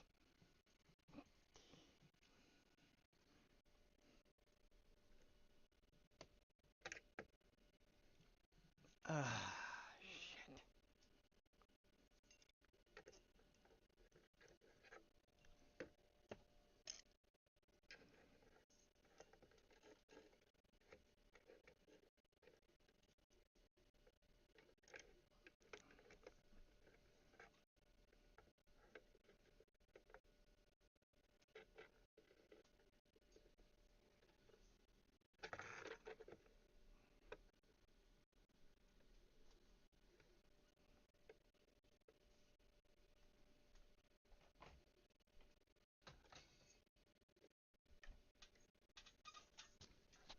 Alright, there we go.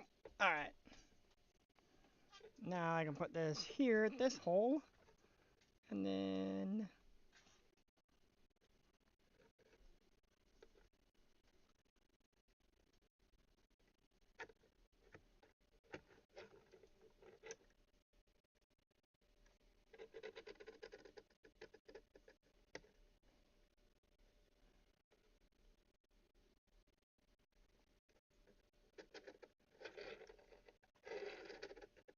Aha! There we go.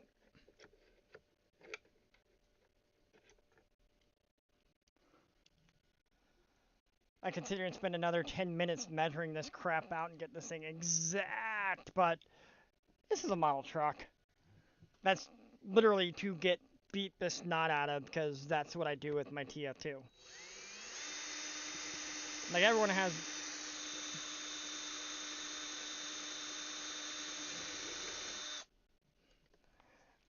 Everybody has their one RC truck that they will go, here, hold my beer with. This happens to be that truck for me. And everybody has one. As people sit there and say they break leaf springs and all this kind of crap with their TF2s, I have yet to break a set of leaf springs on this thing. I've had it for 8 years. Never broke a set of leaf springs. Worn out several sets of leaf springs, but never actually trashed a set of leaf springs. Never broke a set. Because I run it on 3S, brushless, all the time. Like, that's what this thing lives on.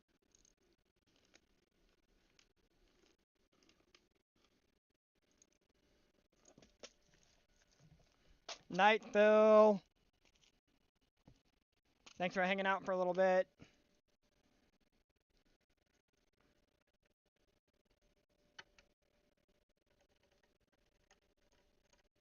Oh, wait.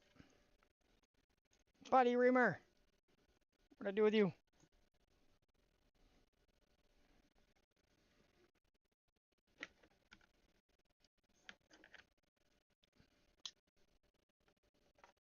So that's interesting. I know I'm centered on the print because I'm actually centered. Oh, no, no, actually it's not. Weird. Okay, whatever. Don't care.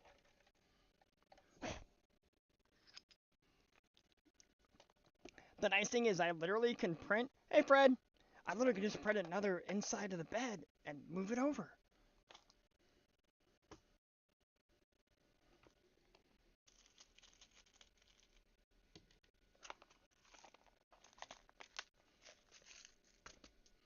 So I'm not too concerned about it.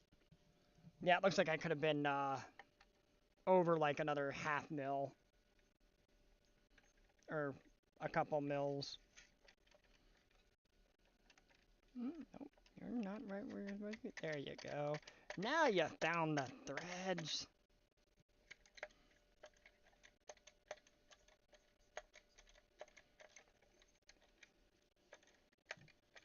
Whew.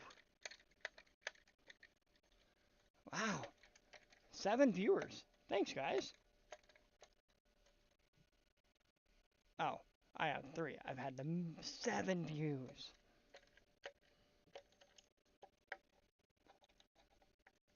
But I'm gonna be nice and take this black one out and put the stainless back in, just so you can see how off it really was. Could have been like a millimeter, 2 millimeters. Eh.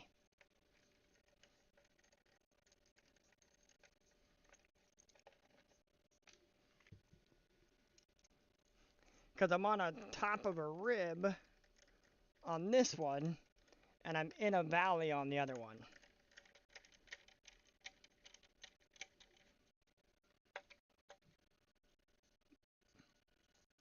But I can now lift the truck up with it.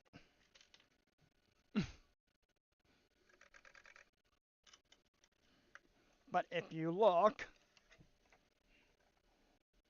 not exactly where it needs to be.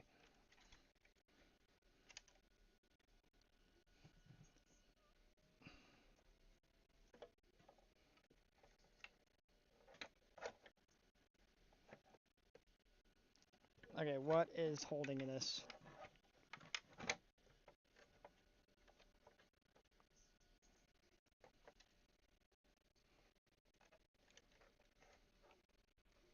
Hey, alright. Camera, you gonna fix yourself? So, Fred, you missed it earlier today. Um, we did lights on. We added 6 more lights to the taco, and it's gonna get another 2 lights added to it when they show up. Come on, fucking autofocus. Weird. I don't know if that's how you guys are seeing it in the stream or not. Yeah, weird. What is going on? Eh, the autofocus is broken. Give me a second here.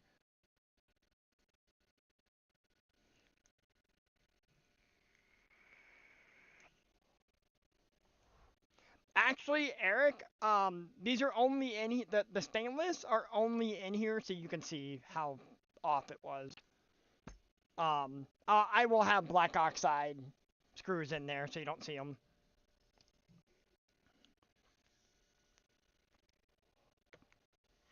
That way I can do,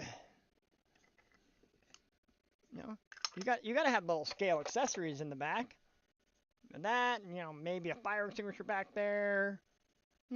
Cover that stuff up. You're not gonna see it. Little magnet mounts, just sit it in there. That way you hit a bump in the trail, it bounces around. It's great.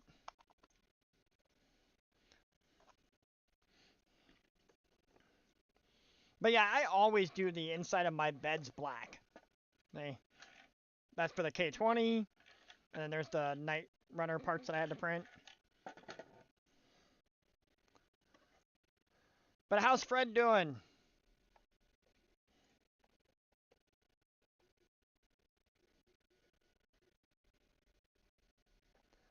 Oh, so the thing you don't notice, because I don't, this camera's not picking it up right. So let's see if I can get the. No, okay. Camera's not gonna pick it up right. Oh yeah, I love my scale accessories. I've got a bunch. I just haven't. Like I got Pelican boxes that I can throw back here. Little propane bottle, throw back here. A couple jerry cans. That'd be great.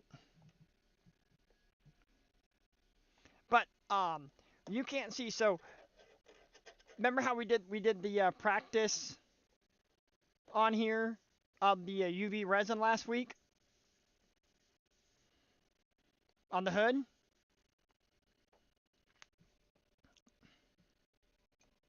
And I'm here stroking it because it's so smooth.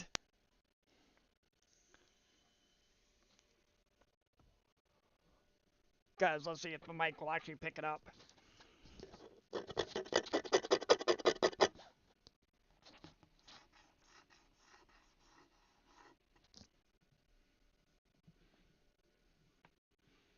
Oh man, Fred. Sorry to hear that, dude.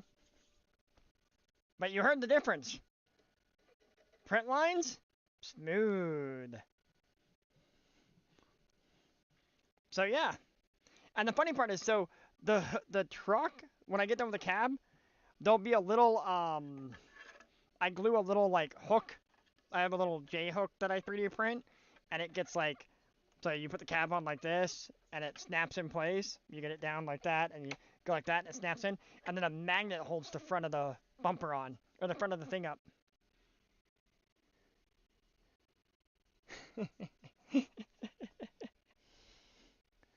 Ah, good. Good, Bill. But yeah, so I always put this little snap in, and then the magnet holds it down, and then the truck's fine. The truck will drive around just no problem. Cab stays on, and then when it rolls, it just pops off and doesn't shatter the print.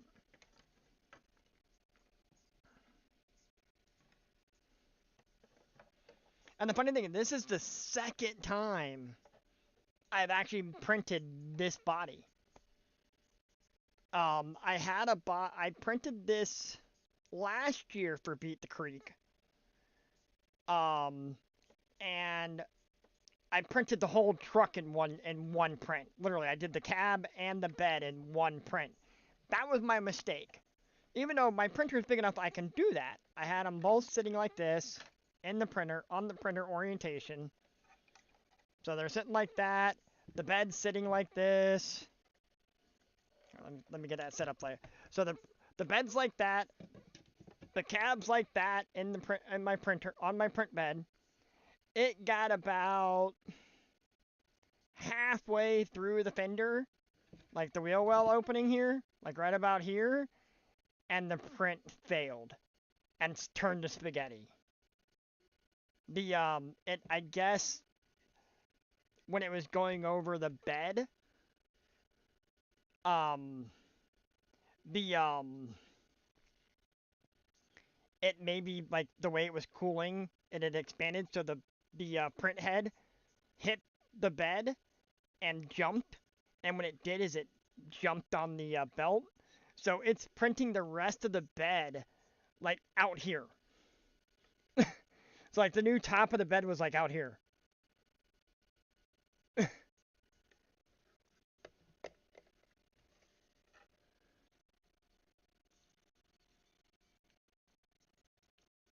Nice. And the on the taco there, Bill.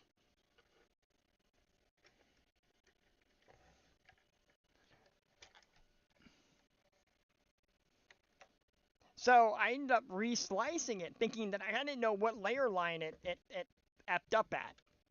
So I ended up just reprinting this front section here and the end piece of the bed, and then just glued them together.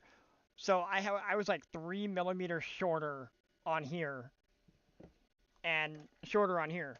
and then I glued them together, but I didn't do any like reinforcement on the glue joint, and I didn't do a very good job at gluing it together. To be honest, I didn't like do any extra pressure or any of that kind of crap on it, which I totally should have. But yeah,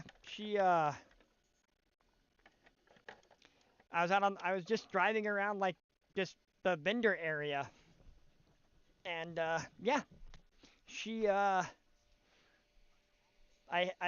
kind of jumped it, and it when it landed, the front end popped. Oh god damn it! I love this. I'm literally watching the thing. Um, Watched it, and it literally just popped the front off. So I just grabbed it and was just like, I just like tried to break it as hard as like, just try. Okay, well this is trashed. Let's just do it again.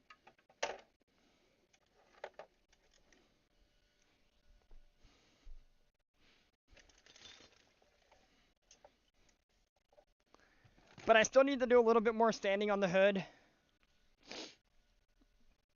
Ah.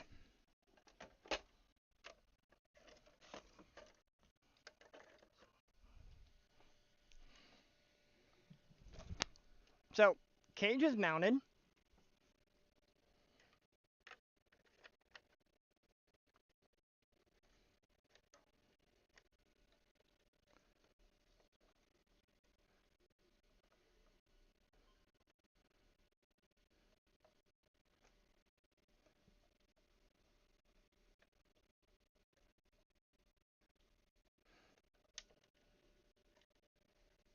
I still love the fact that nobody, like, there's no things to hold this. What the hell? I love that. But, well, here we are coming up on the 2 hour mark, so maybe it might be, yeah, we're just over the 2 hour mark. But, so, what holds the back of the body on is this. Just the rear bumper.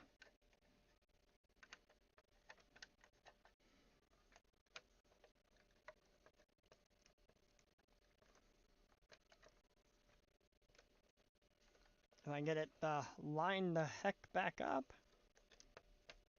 There we go. On one side.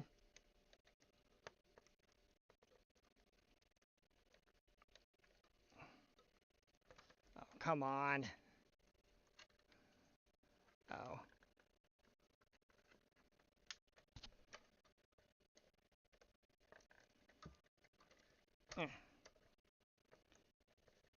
There we go.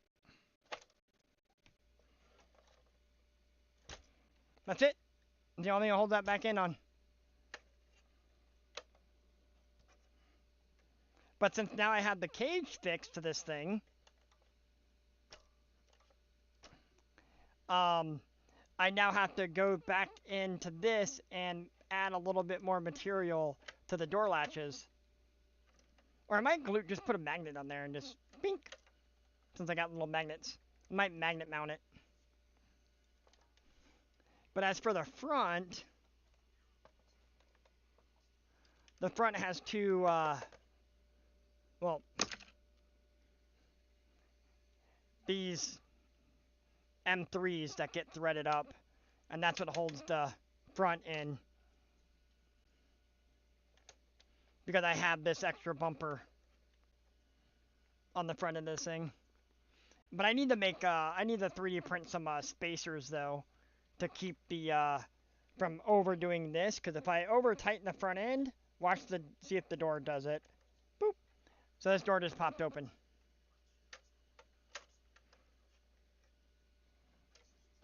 Actually, they both did. Huh.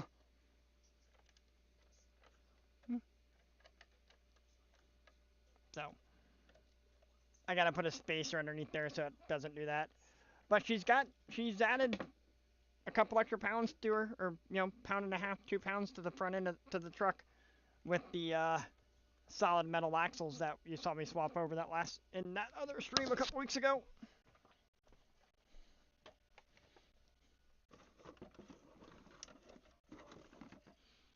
But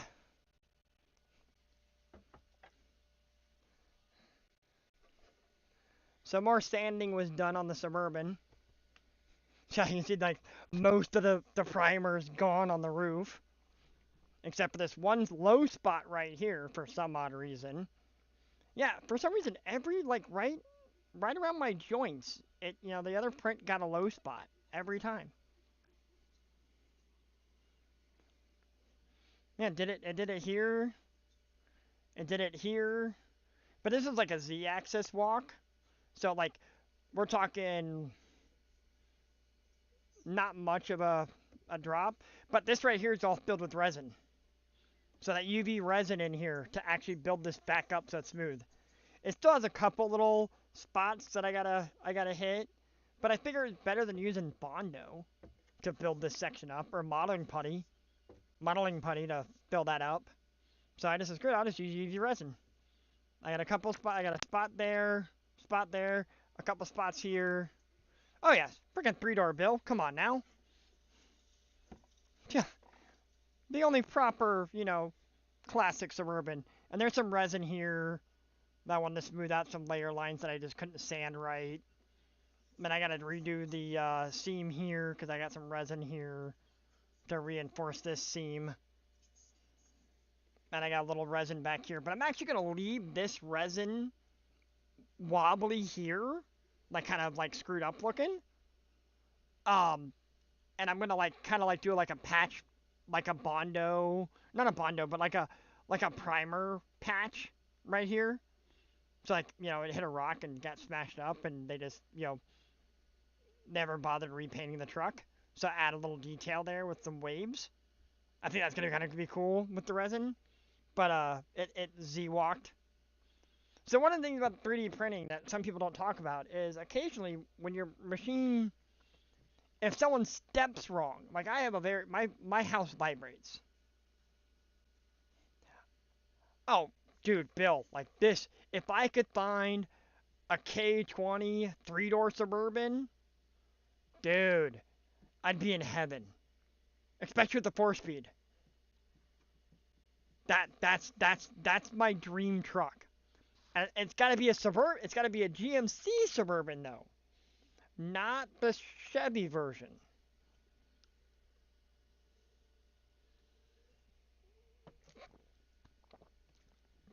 As much as I love the twin headlights, the GMC front end's growing on me, man. And on top of that, it's kind of weird because it's the GMC.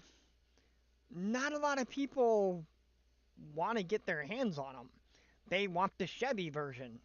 I don't know why. It was the lower end truck. The GMC was the better of the two trucks. I'm weird. At first, it's like that front end's growing on me. And depending on the year, the twin headlights are better than the quads. Depending on the year, it's that grill. If it's the one, I like the grill that's the has the Chevy written actually in the grill. Has that stainless steel center bar that says Chevrolet in the center of it. I like that front end. Let's see if I can find a picture of it.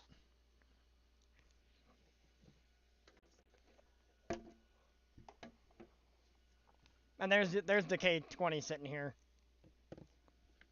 Oh, put that up there, that up there.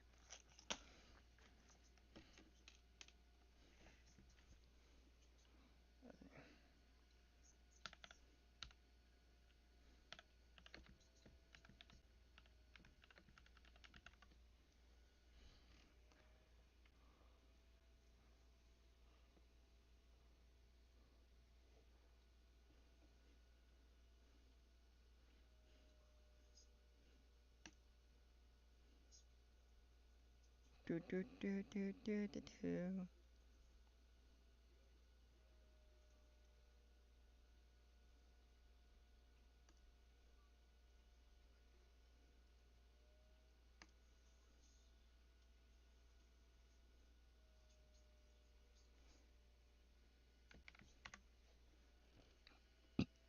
Later, Bill. Eric.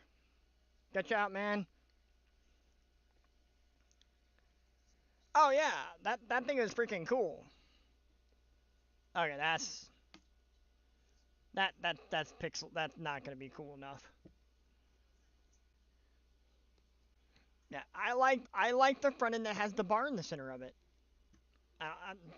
That's my prerogative. I happen to like that front end.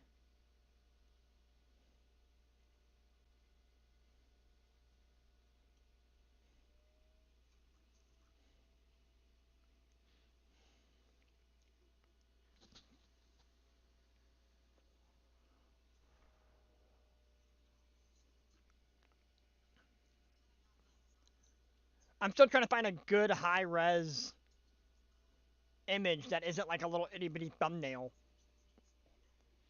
My only thing, man, is I wish. Here we go.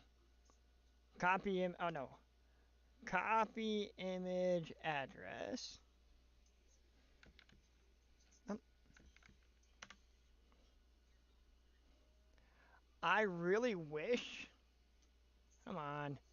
What are you doing? There we go.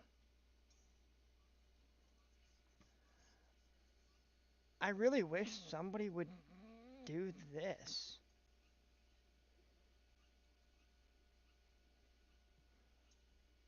Like I wish that the guy that we get all our that me and Ryan get our bodies from, I wish he would do a step side, a long bed step side. That's like my dream trucker there, and it's a 20th. It's a C20 at that. Because well, it's the 8 lug floating rear end, so it's got to be a C20 or a C30. But I'm pretty sure that's probably a C20. But I didn't know they made freaking 8 lug slots. Those are sick.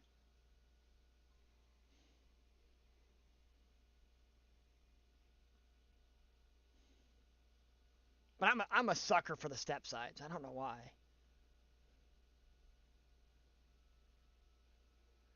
But I'm not a fan of this generation's dually though. Like I'm not for some reason it's because of the fender flare, I think. Because they didn't widen out the back end. You know, they didn't like so they had the step side bed, they could have just put the step side beds on the back and had the. Man, I'm gonna have to try to find these set of wheels for my truck now. That's just so I'm not a super big fan of slots, but dude,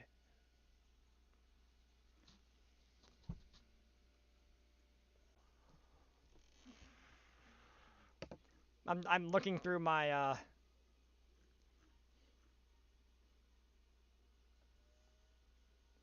like the way this guy did the K20 front end. Like this guy did a GMC K20. Okay, it's a little bit better resolution. I can throw that in here. Like the blacked out with the white headlight bezels. That's actually kind of cool.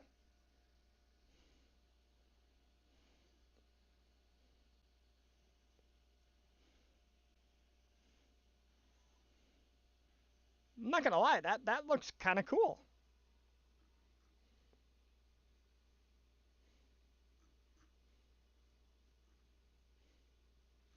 Yeah, I'm trying to figure out the exact freaking year. Oh no, that's tiny. That's another tiny picture. Oh, that's got the bow tie grill. That's even smaller. That's even smaller. Come on. I need a high res. Okay, this is high enough. All right, this will work. Copy link address. Yeah, see, I have a '69 GMC um C20, but that's the front end I like. When it comes to the Chevy one, that's the front end. It's gotta have Chevy in the front of it. I don't care for the bow tie on the grill though, but I'll take the lady too. Just saying. Like on my Maverick that I had, or I still have, when I got the car, it had 14-inch slots on it. But because there were 14s, only one tire manufacturer made tires for them in that muscle car style. That was BF Goodwrench traction TAs. Well, being that I do a little hot, I did street drag with it, stuff like that. Having some fun. The traction TAs just suck. Yeah. See, that's the Chevy front end I love. I don't know what it is. I just like that, but I can ditch the bow tie badge on the grill, on the hood. I don't need the bow tie on the hood. I just needed to say that I just like that stainless steel front end.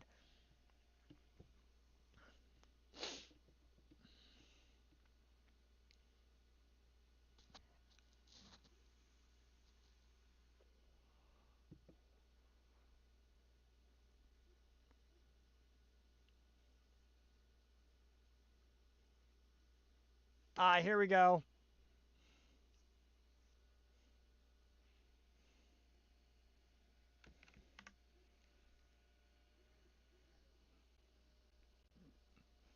So my Suburban, that's a 72 grill, Bill? That was 72 that they did that year?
One and two.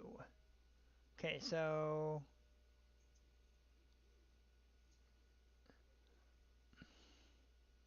they're saying that grill with the Chevy in the center of it was actually 69 through 70 was that year the grill.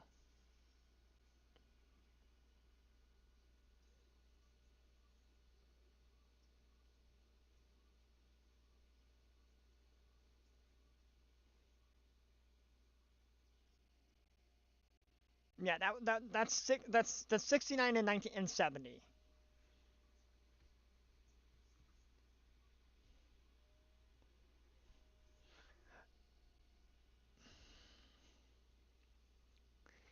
What I think is funny is that stainless steel. So here's what people don't realize about the GM trucks back then. The Chevy was like the cheaper truck, like as far as like trim pack, not like that truck was the lower end truck, as it were. That's why everything on all the trim on those things was stainless steel, not actual legit chrome. GMC got all the chrome. Like my grill, my front end on my truck on my 69 is all chrome, legit chrome.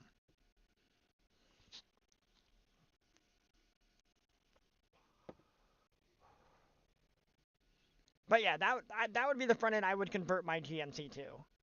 Like that's how I would build my truck with the oversized rallies, including with the oversized rallies because I love the rally wheel.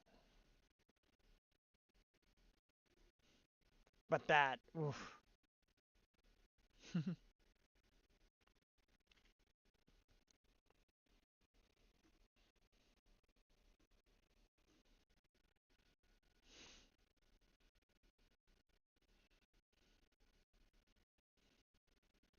I'm not. The weird thing is looking at this guy, looking back at this K20 here. The only problem I have with it is he deleted the corner marker lights. on it, and he blacked out the turn signals in the front. I'm not a big fan of that, and that looks like that's a 67. That grill's the 67 grill on that one. Because they went to my grill in 68. The chrome crossbar GMC grill. And then they ran that all the way to the end of the line.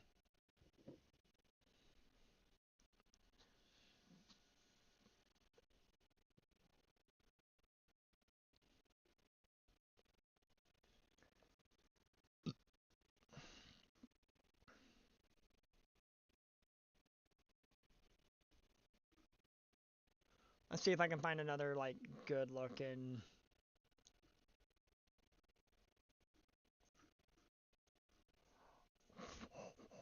What the fuck? Sorry, this. Oh, this is not gonna come out right in here. I'm gonna have to blow it up. And it's gonna look like shit when it gets blown up. But I know this isn't real. Like, I don't think they actually made this.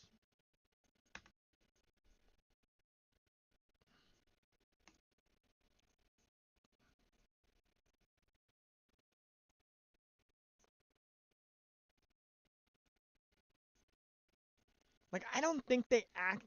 Did GM legit make crew cabs in this generation? I didn't think they did. I thought crew cabs started in square bodies. Late square bodies when they did the crew cabs.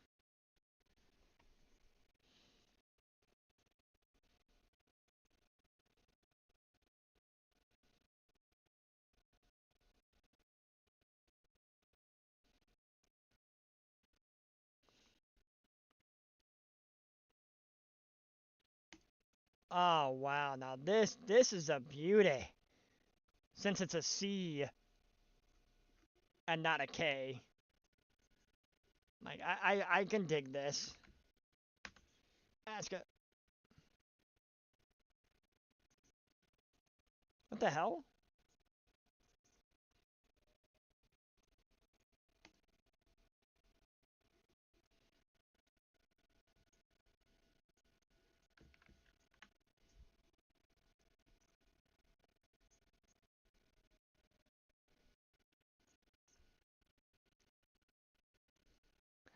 Okay. Kind of like in California, they had a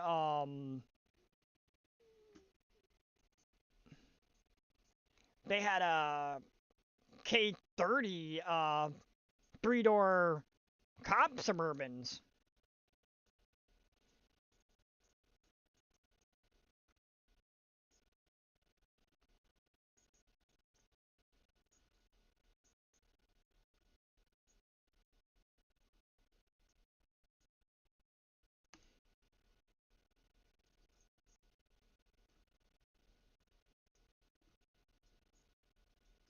Man, why can I not find a good blown up, like a good quality picture?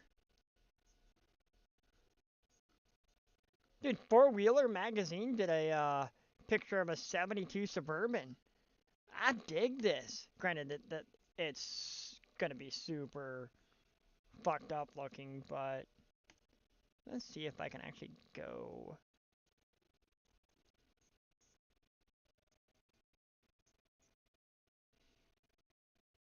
Project Superbird.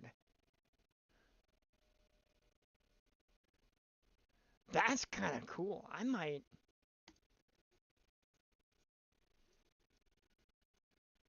Oh wait, I need image address. Like I can recreate that for my Suburban build. Ah, here, I'll just do it this way. Screw this. Boom.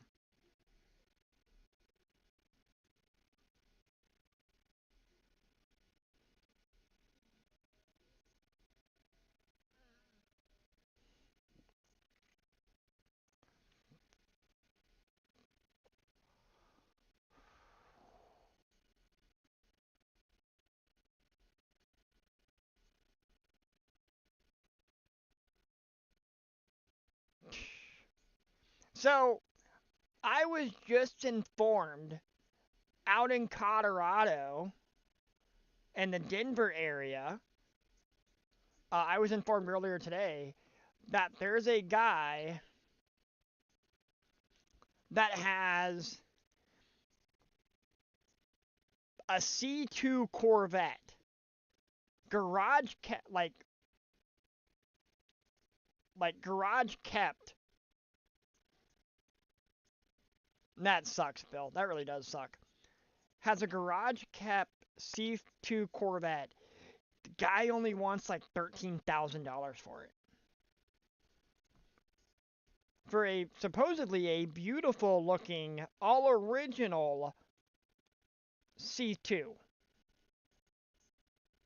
But the dude didn't tell me if it's a split window or if it's a full rear window. So that doesn't tell me what year it is. I need to know that. But I might copy that bumper. Or attempt to copy that bumper for the Suburban build. There's a rear bumper too, and I already had that winch. Like I had that big old that big worn winch like that.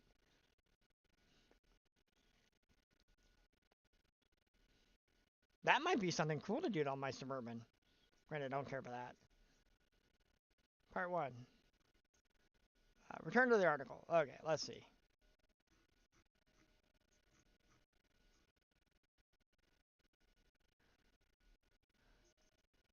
Why do you not, like, you have a thumbnail showing the rear bumper, but you're only giving me pictures of the front bumpers? What the hell?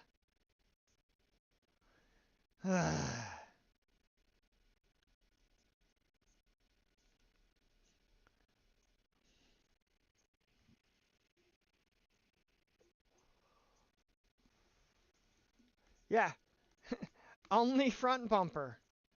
The only rear bumper picture that they have.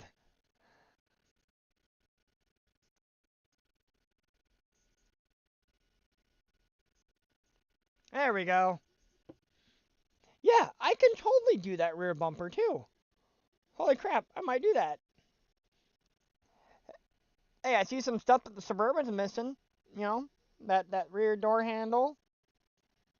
You know, missing a couple light lenses and some bezels around the lights in the back. So, here's another question. And since, we're all, me and you, Bill, are especially, classic truck guys. Um, what? Oh, I love this. One of my hearing aids just freaking crapped out.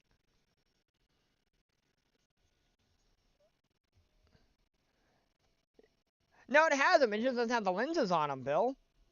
They're there. There's actually a bulb in it. I can see a bulb. There's a bulb right there. I don't know about the other side, though.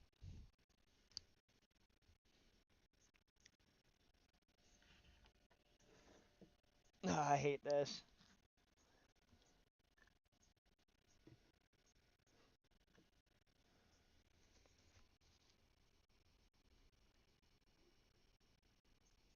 Yep, growing up on military air bases was not the best thing for my hearing. But yeah, I can totally do that. But the only difference is as much as I love how far up that goes, me with my tube rear bumper, I would want to go all the way to the wheel well. Like I would want to go all the way back there.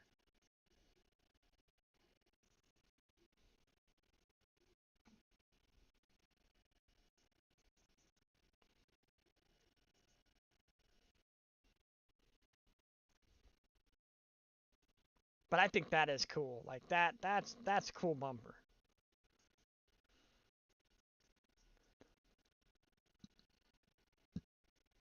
The hardest part, believe it or not, for me to do it would actually be putting in the receiver hitch.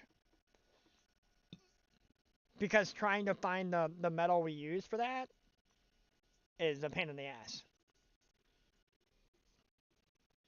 But the bad thing is I already have a bumper for the back end of the truck. And I've already like modified it so it actually fits.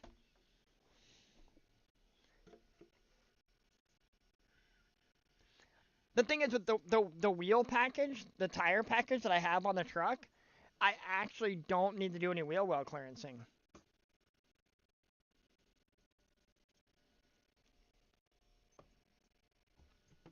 Give me a second here, because I actually got the tires, the proper tires for the truck. There's the front bumper. Where the hell did I do with that rear bumper?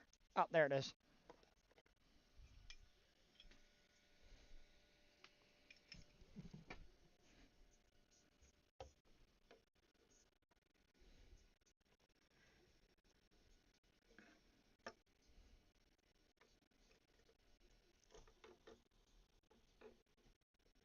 Oh, wait. Yeah, there. Okay.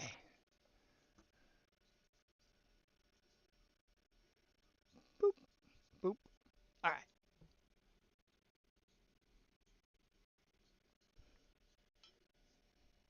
So,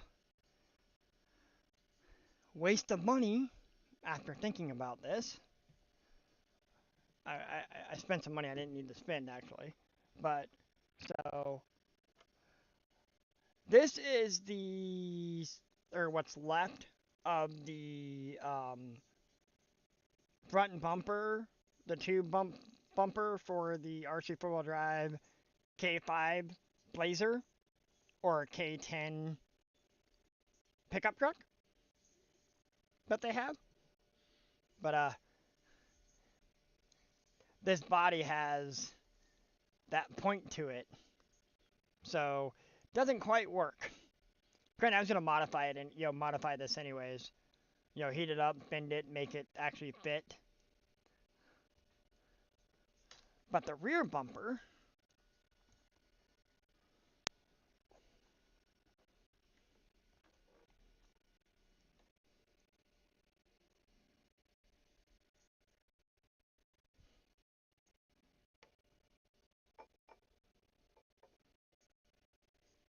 oh,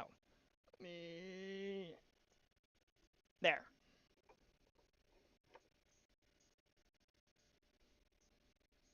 And this is again a bumper for the square body, but I modified it. I opened it up a little bit so it sat flush, and it actually has a spare tire carrier built into it.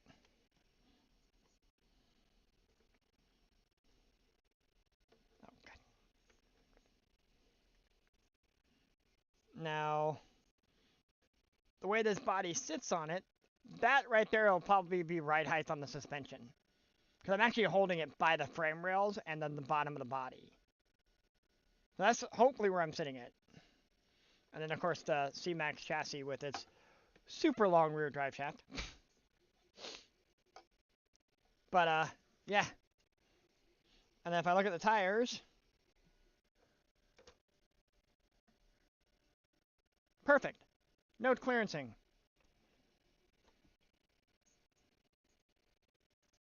But yeah, she's gonna get paint. She's gonna get a little bit more resin, a couple spots to clear the little divots that are in here, to fill the divots in. Okay, the one there, and there's like a bunch right here. Okay, so I'll be filling those in, sanding them down tomorrow, and then sanding the rest of the seam lines from this area here, and then throwing paint on it. And then once the body's painted, I'm gonna have to do the windshield, which I have the material for the windshield, the back windows, these massive windows, essentially I have all the material to do all the windows on this truck. So I'll have all the windows done, hopefully. And next time you see it, she should be in color. The only problem I have with this at the moment is that's how much farther the rear bumper has to hang off the back. And I have to make the rear bumper mount.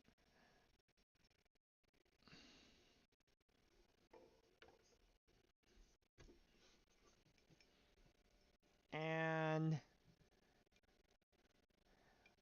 the little braces they give you from this the holes that are already in it don't line up with these.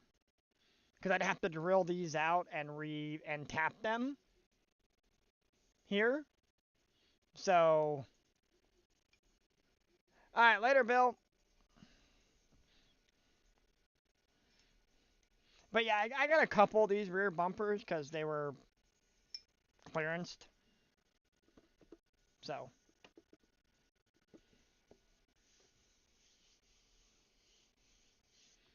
but yeah, so the whole roof.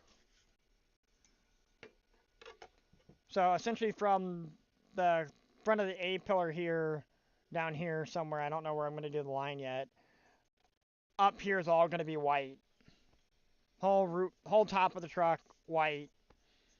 Then gunmetal, a metallic like gunmetal body, and then this body line, following this body line all the way around, is going to be done in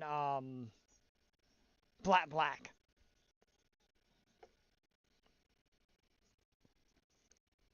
So that's the that's the plan for painting this one. And I'm not gonna try to go really fancy on like I'm not gonna clear coat it or any of that kind of crap because I want it to get scratched up. I want this thing to be a driven truck. Like I already have the paint. I don't have the white yet. I gotta go buy the white. But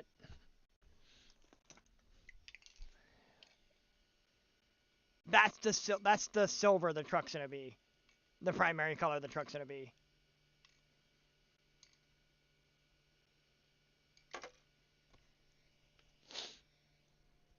So I got a couple cans of this. Hopefully it'll be enough to do this body. I'm hoping. And then I still gotta do the interior of the truck too. I gotta smooth out the dash, get rid of the print lines in the dash, so I can put the dash in, and I gotta hit the dash with this same silver, so it matches, the truck. Because back then the dashes were painted, most of the interior was the same color as the outside of the truck.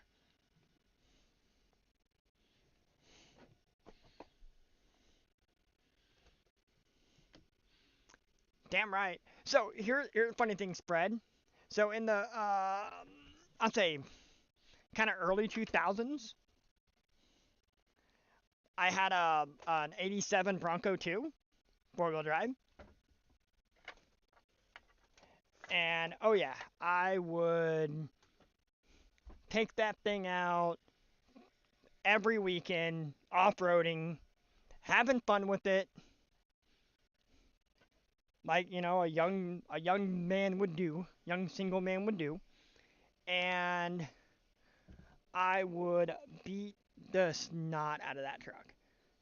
And here's the funny part about it, Fred. I worked at a car wash at the time.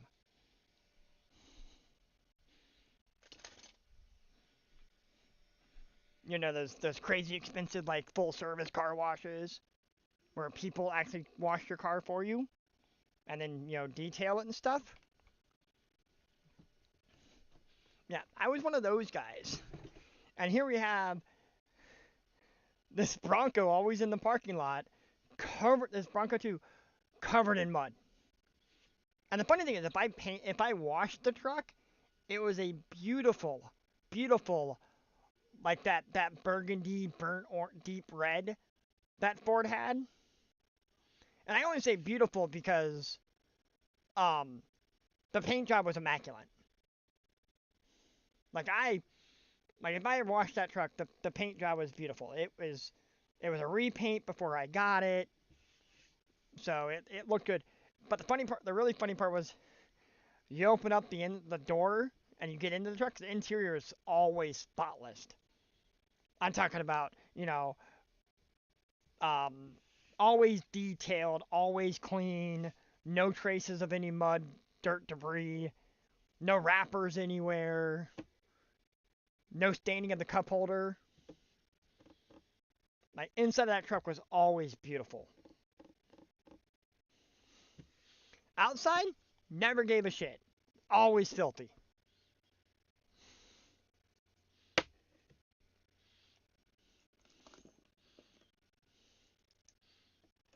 Kind of like my K10 over here, or my K1500. Um, I never wash that truck. The only time that truck gets washed is by the rain. That's it. But again, you open up the door and the inside's clean.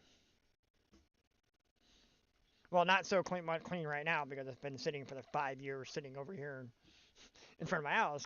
So it's got some mold and some staining on some of the seats, or on the seat, but I'll clean that up eventually. Same thing with my 69. My 69's interior's trash from sitting for 10 years.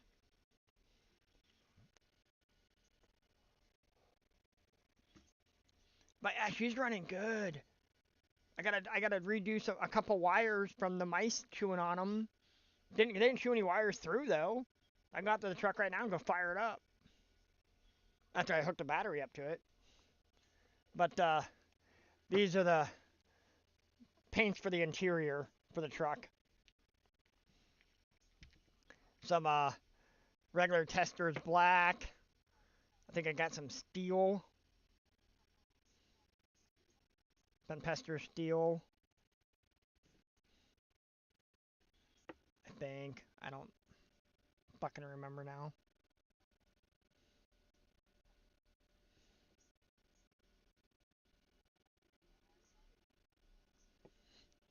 Need my damn glasses. This read the freaking thing on it because they decided we're gonna make the thing super tiny. You can't fucking read it. Nope, that's not gonna fucking work. I gotta get new glasses. Just too poor to get them right now. So yeah, I have steel, silver, and black, and that's what I'm gonna do the interior of the truck in. Like the actual trim and seats and stuff like that. I want to do a two-tone seat. Probably black outside and a silver center on it. And then the door panels are going to be probably a mix of. I haven't fully decided. Maybe I might do a silver, maybe a black. I don't know yet with silver accenting. And then, of course, the dash is going to be the same color as the truck because, well, that's what they did back then. So,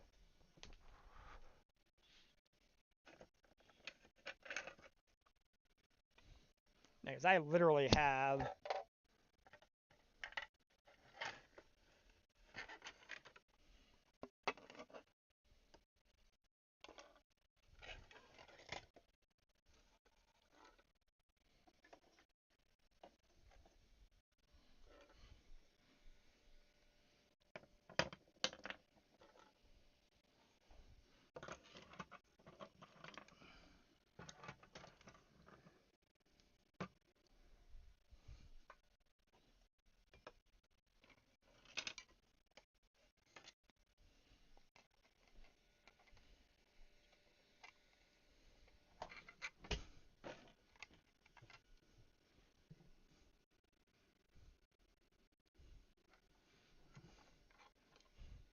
the full interior for the truck. And the camera decided to shut off. There it goes. The thing hit the keyboard. But yeah. So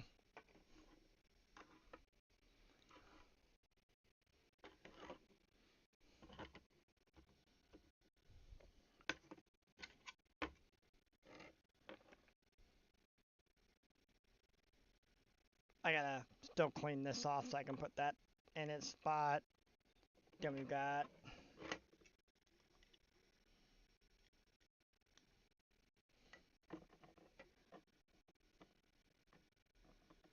the dash sits something like that. It sits like that. And then these pieces get glued on the side like this.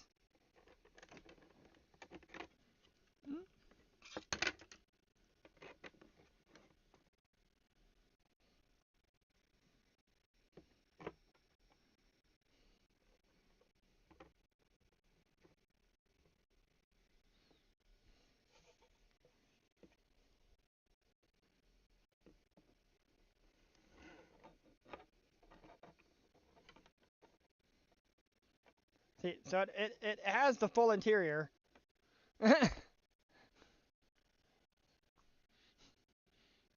Which I that's what I do. It's like that's kind of my thing. It's like so I have to clean all the parts, glue them all together, and then I have to paint them. And then the bad thing is, then I have to go in with these thing when this thing's glued together with it glued together like this. Okay. I then have to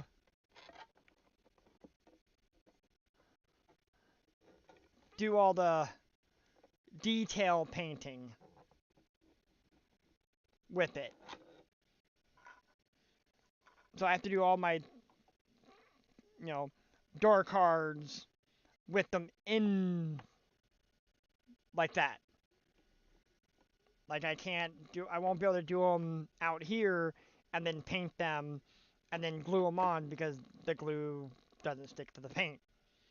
And the glue that I use actually melts, chemically bonds the print material to itself. So it actually physically bonds it to it, so I can't have any paint on it. So it's got to get paint. It's got to get glued together first, then painted. And then when I do the interior, I just gotta wherever the seats and stuff like that, all the trim pieces are gonna be. I have to think.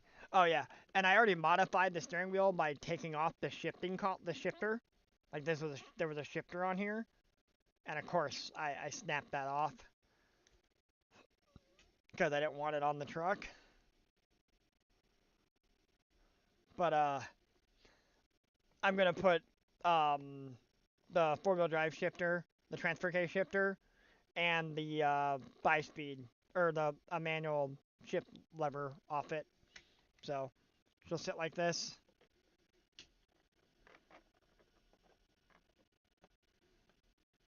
Because it all gets glued together like that.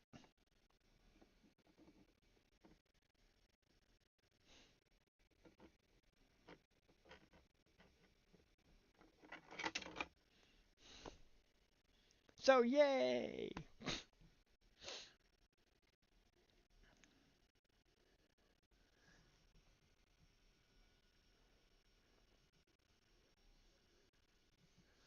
Oh, I'm watching my printer over here. I'm printing more parts for a friend of mine that wanted essentially most of my Night Runner stuff.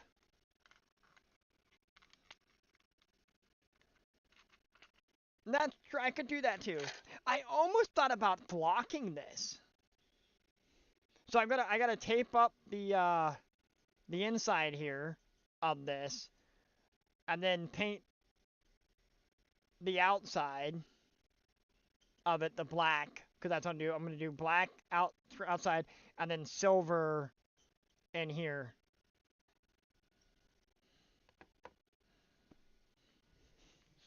The problem is not. I don't remember every place that this thing like glues together, so that's why I was just like I just glue it together and then paint it. Not that big of a deal to me. I think it goes like that. I'm not 100% sure. I could drill. The funny thing is, I could drill out the center of the steering column, and then put a little metal rod here, and then have a steering wheel that turns with the wheel.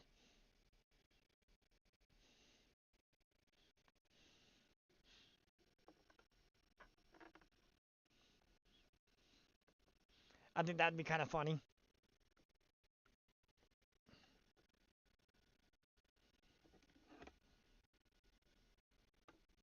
But yeah, I'll have to outline. I have to outline where all the glue seams would be, so I could do it all, and then.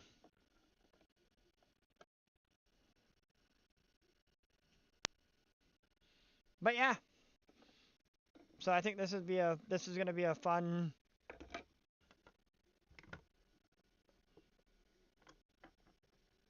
project to finish up.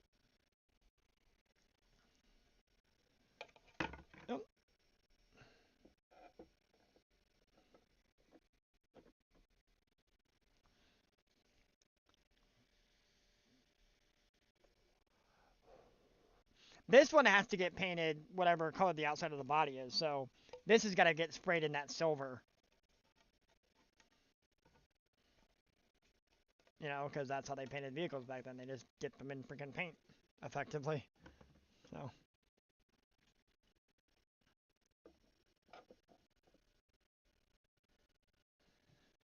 Have a good one. I'm going to go ahead and just end the stream now. I've been at this for 3 hours now, Fred. So, the last hour has been talking trucks, you know, classics and stuff. So, catch you later, Fred. Thanks for joining me. Man, I still gotta decide though, Fred, if I want to if I want to continue doing this Wednesday night stream with, you know, essentially you, Bill, and Fred, or not. I'm sorry, not you, Eric, watching, or if I should go back to Tuesday night.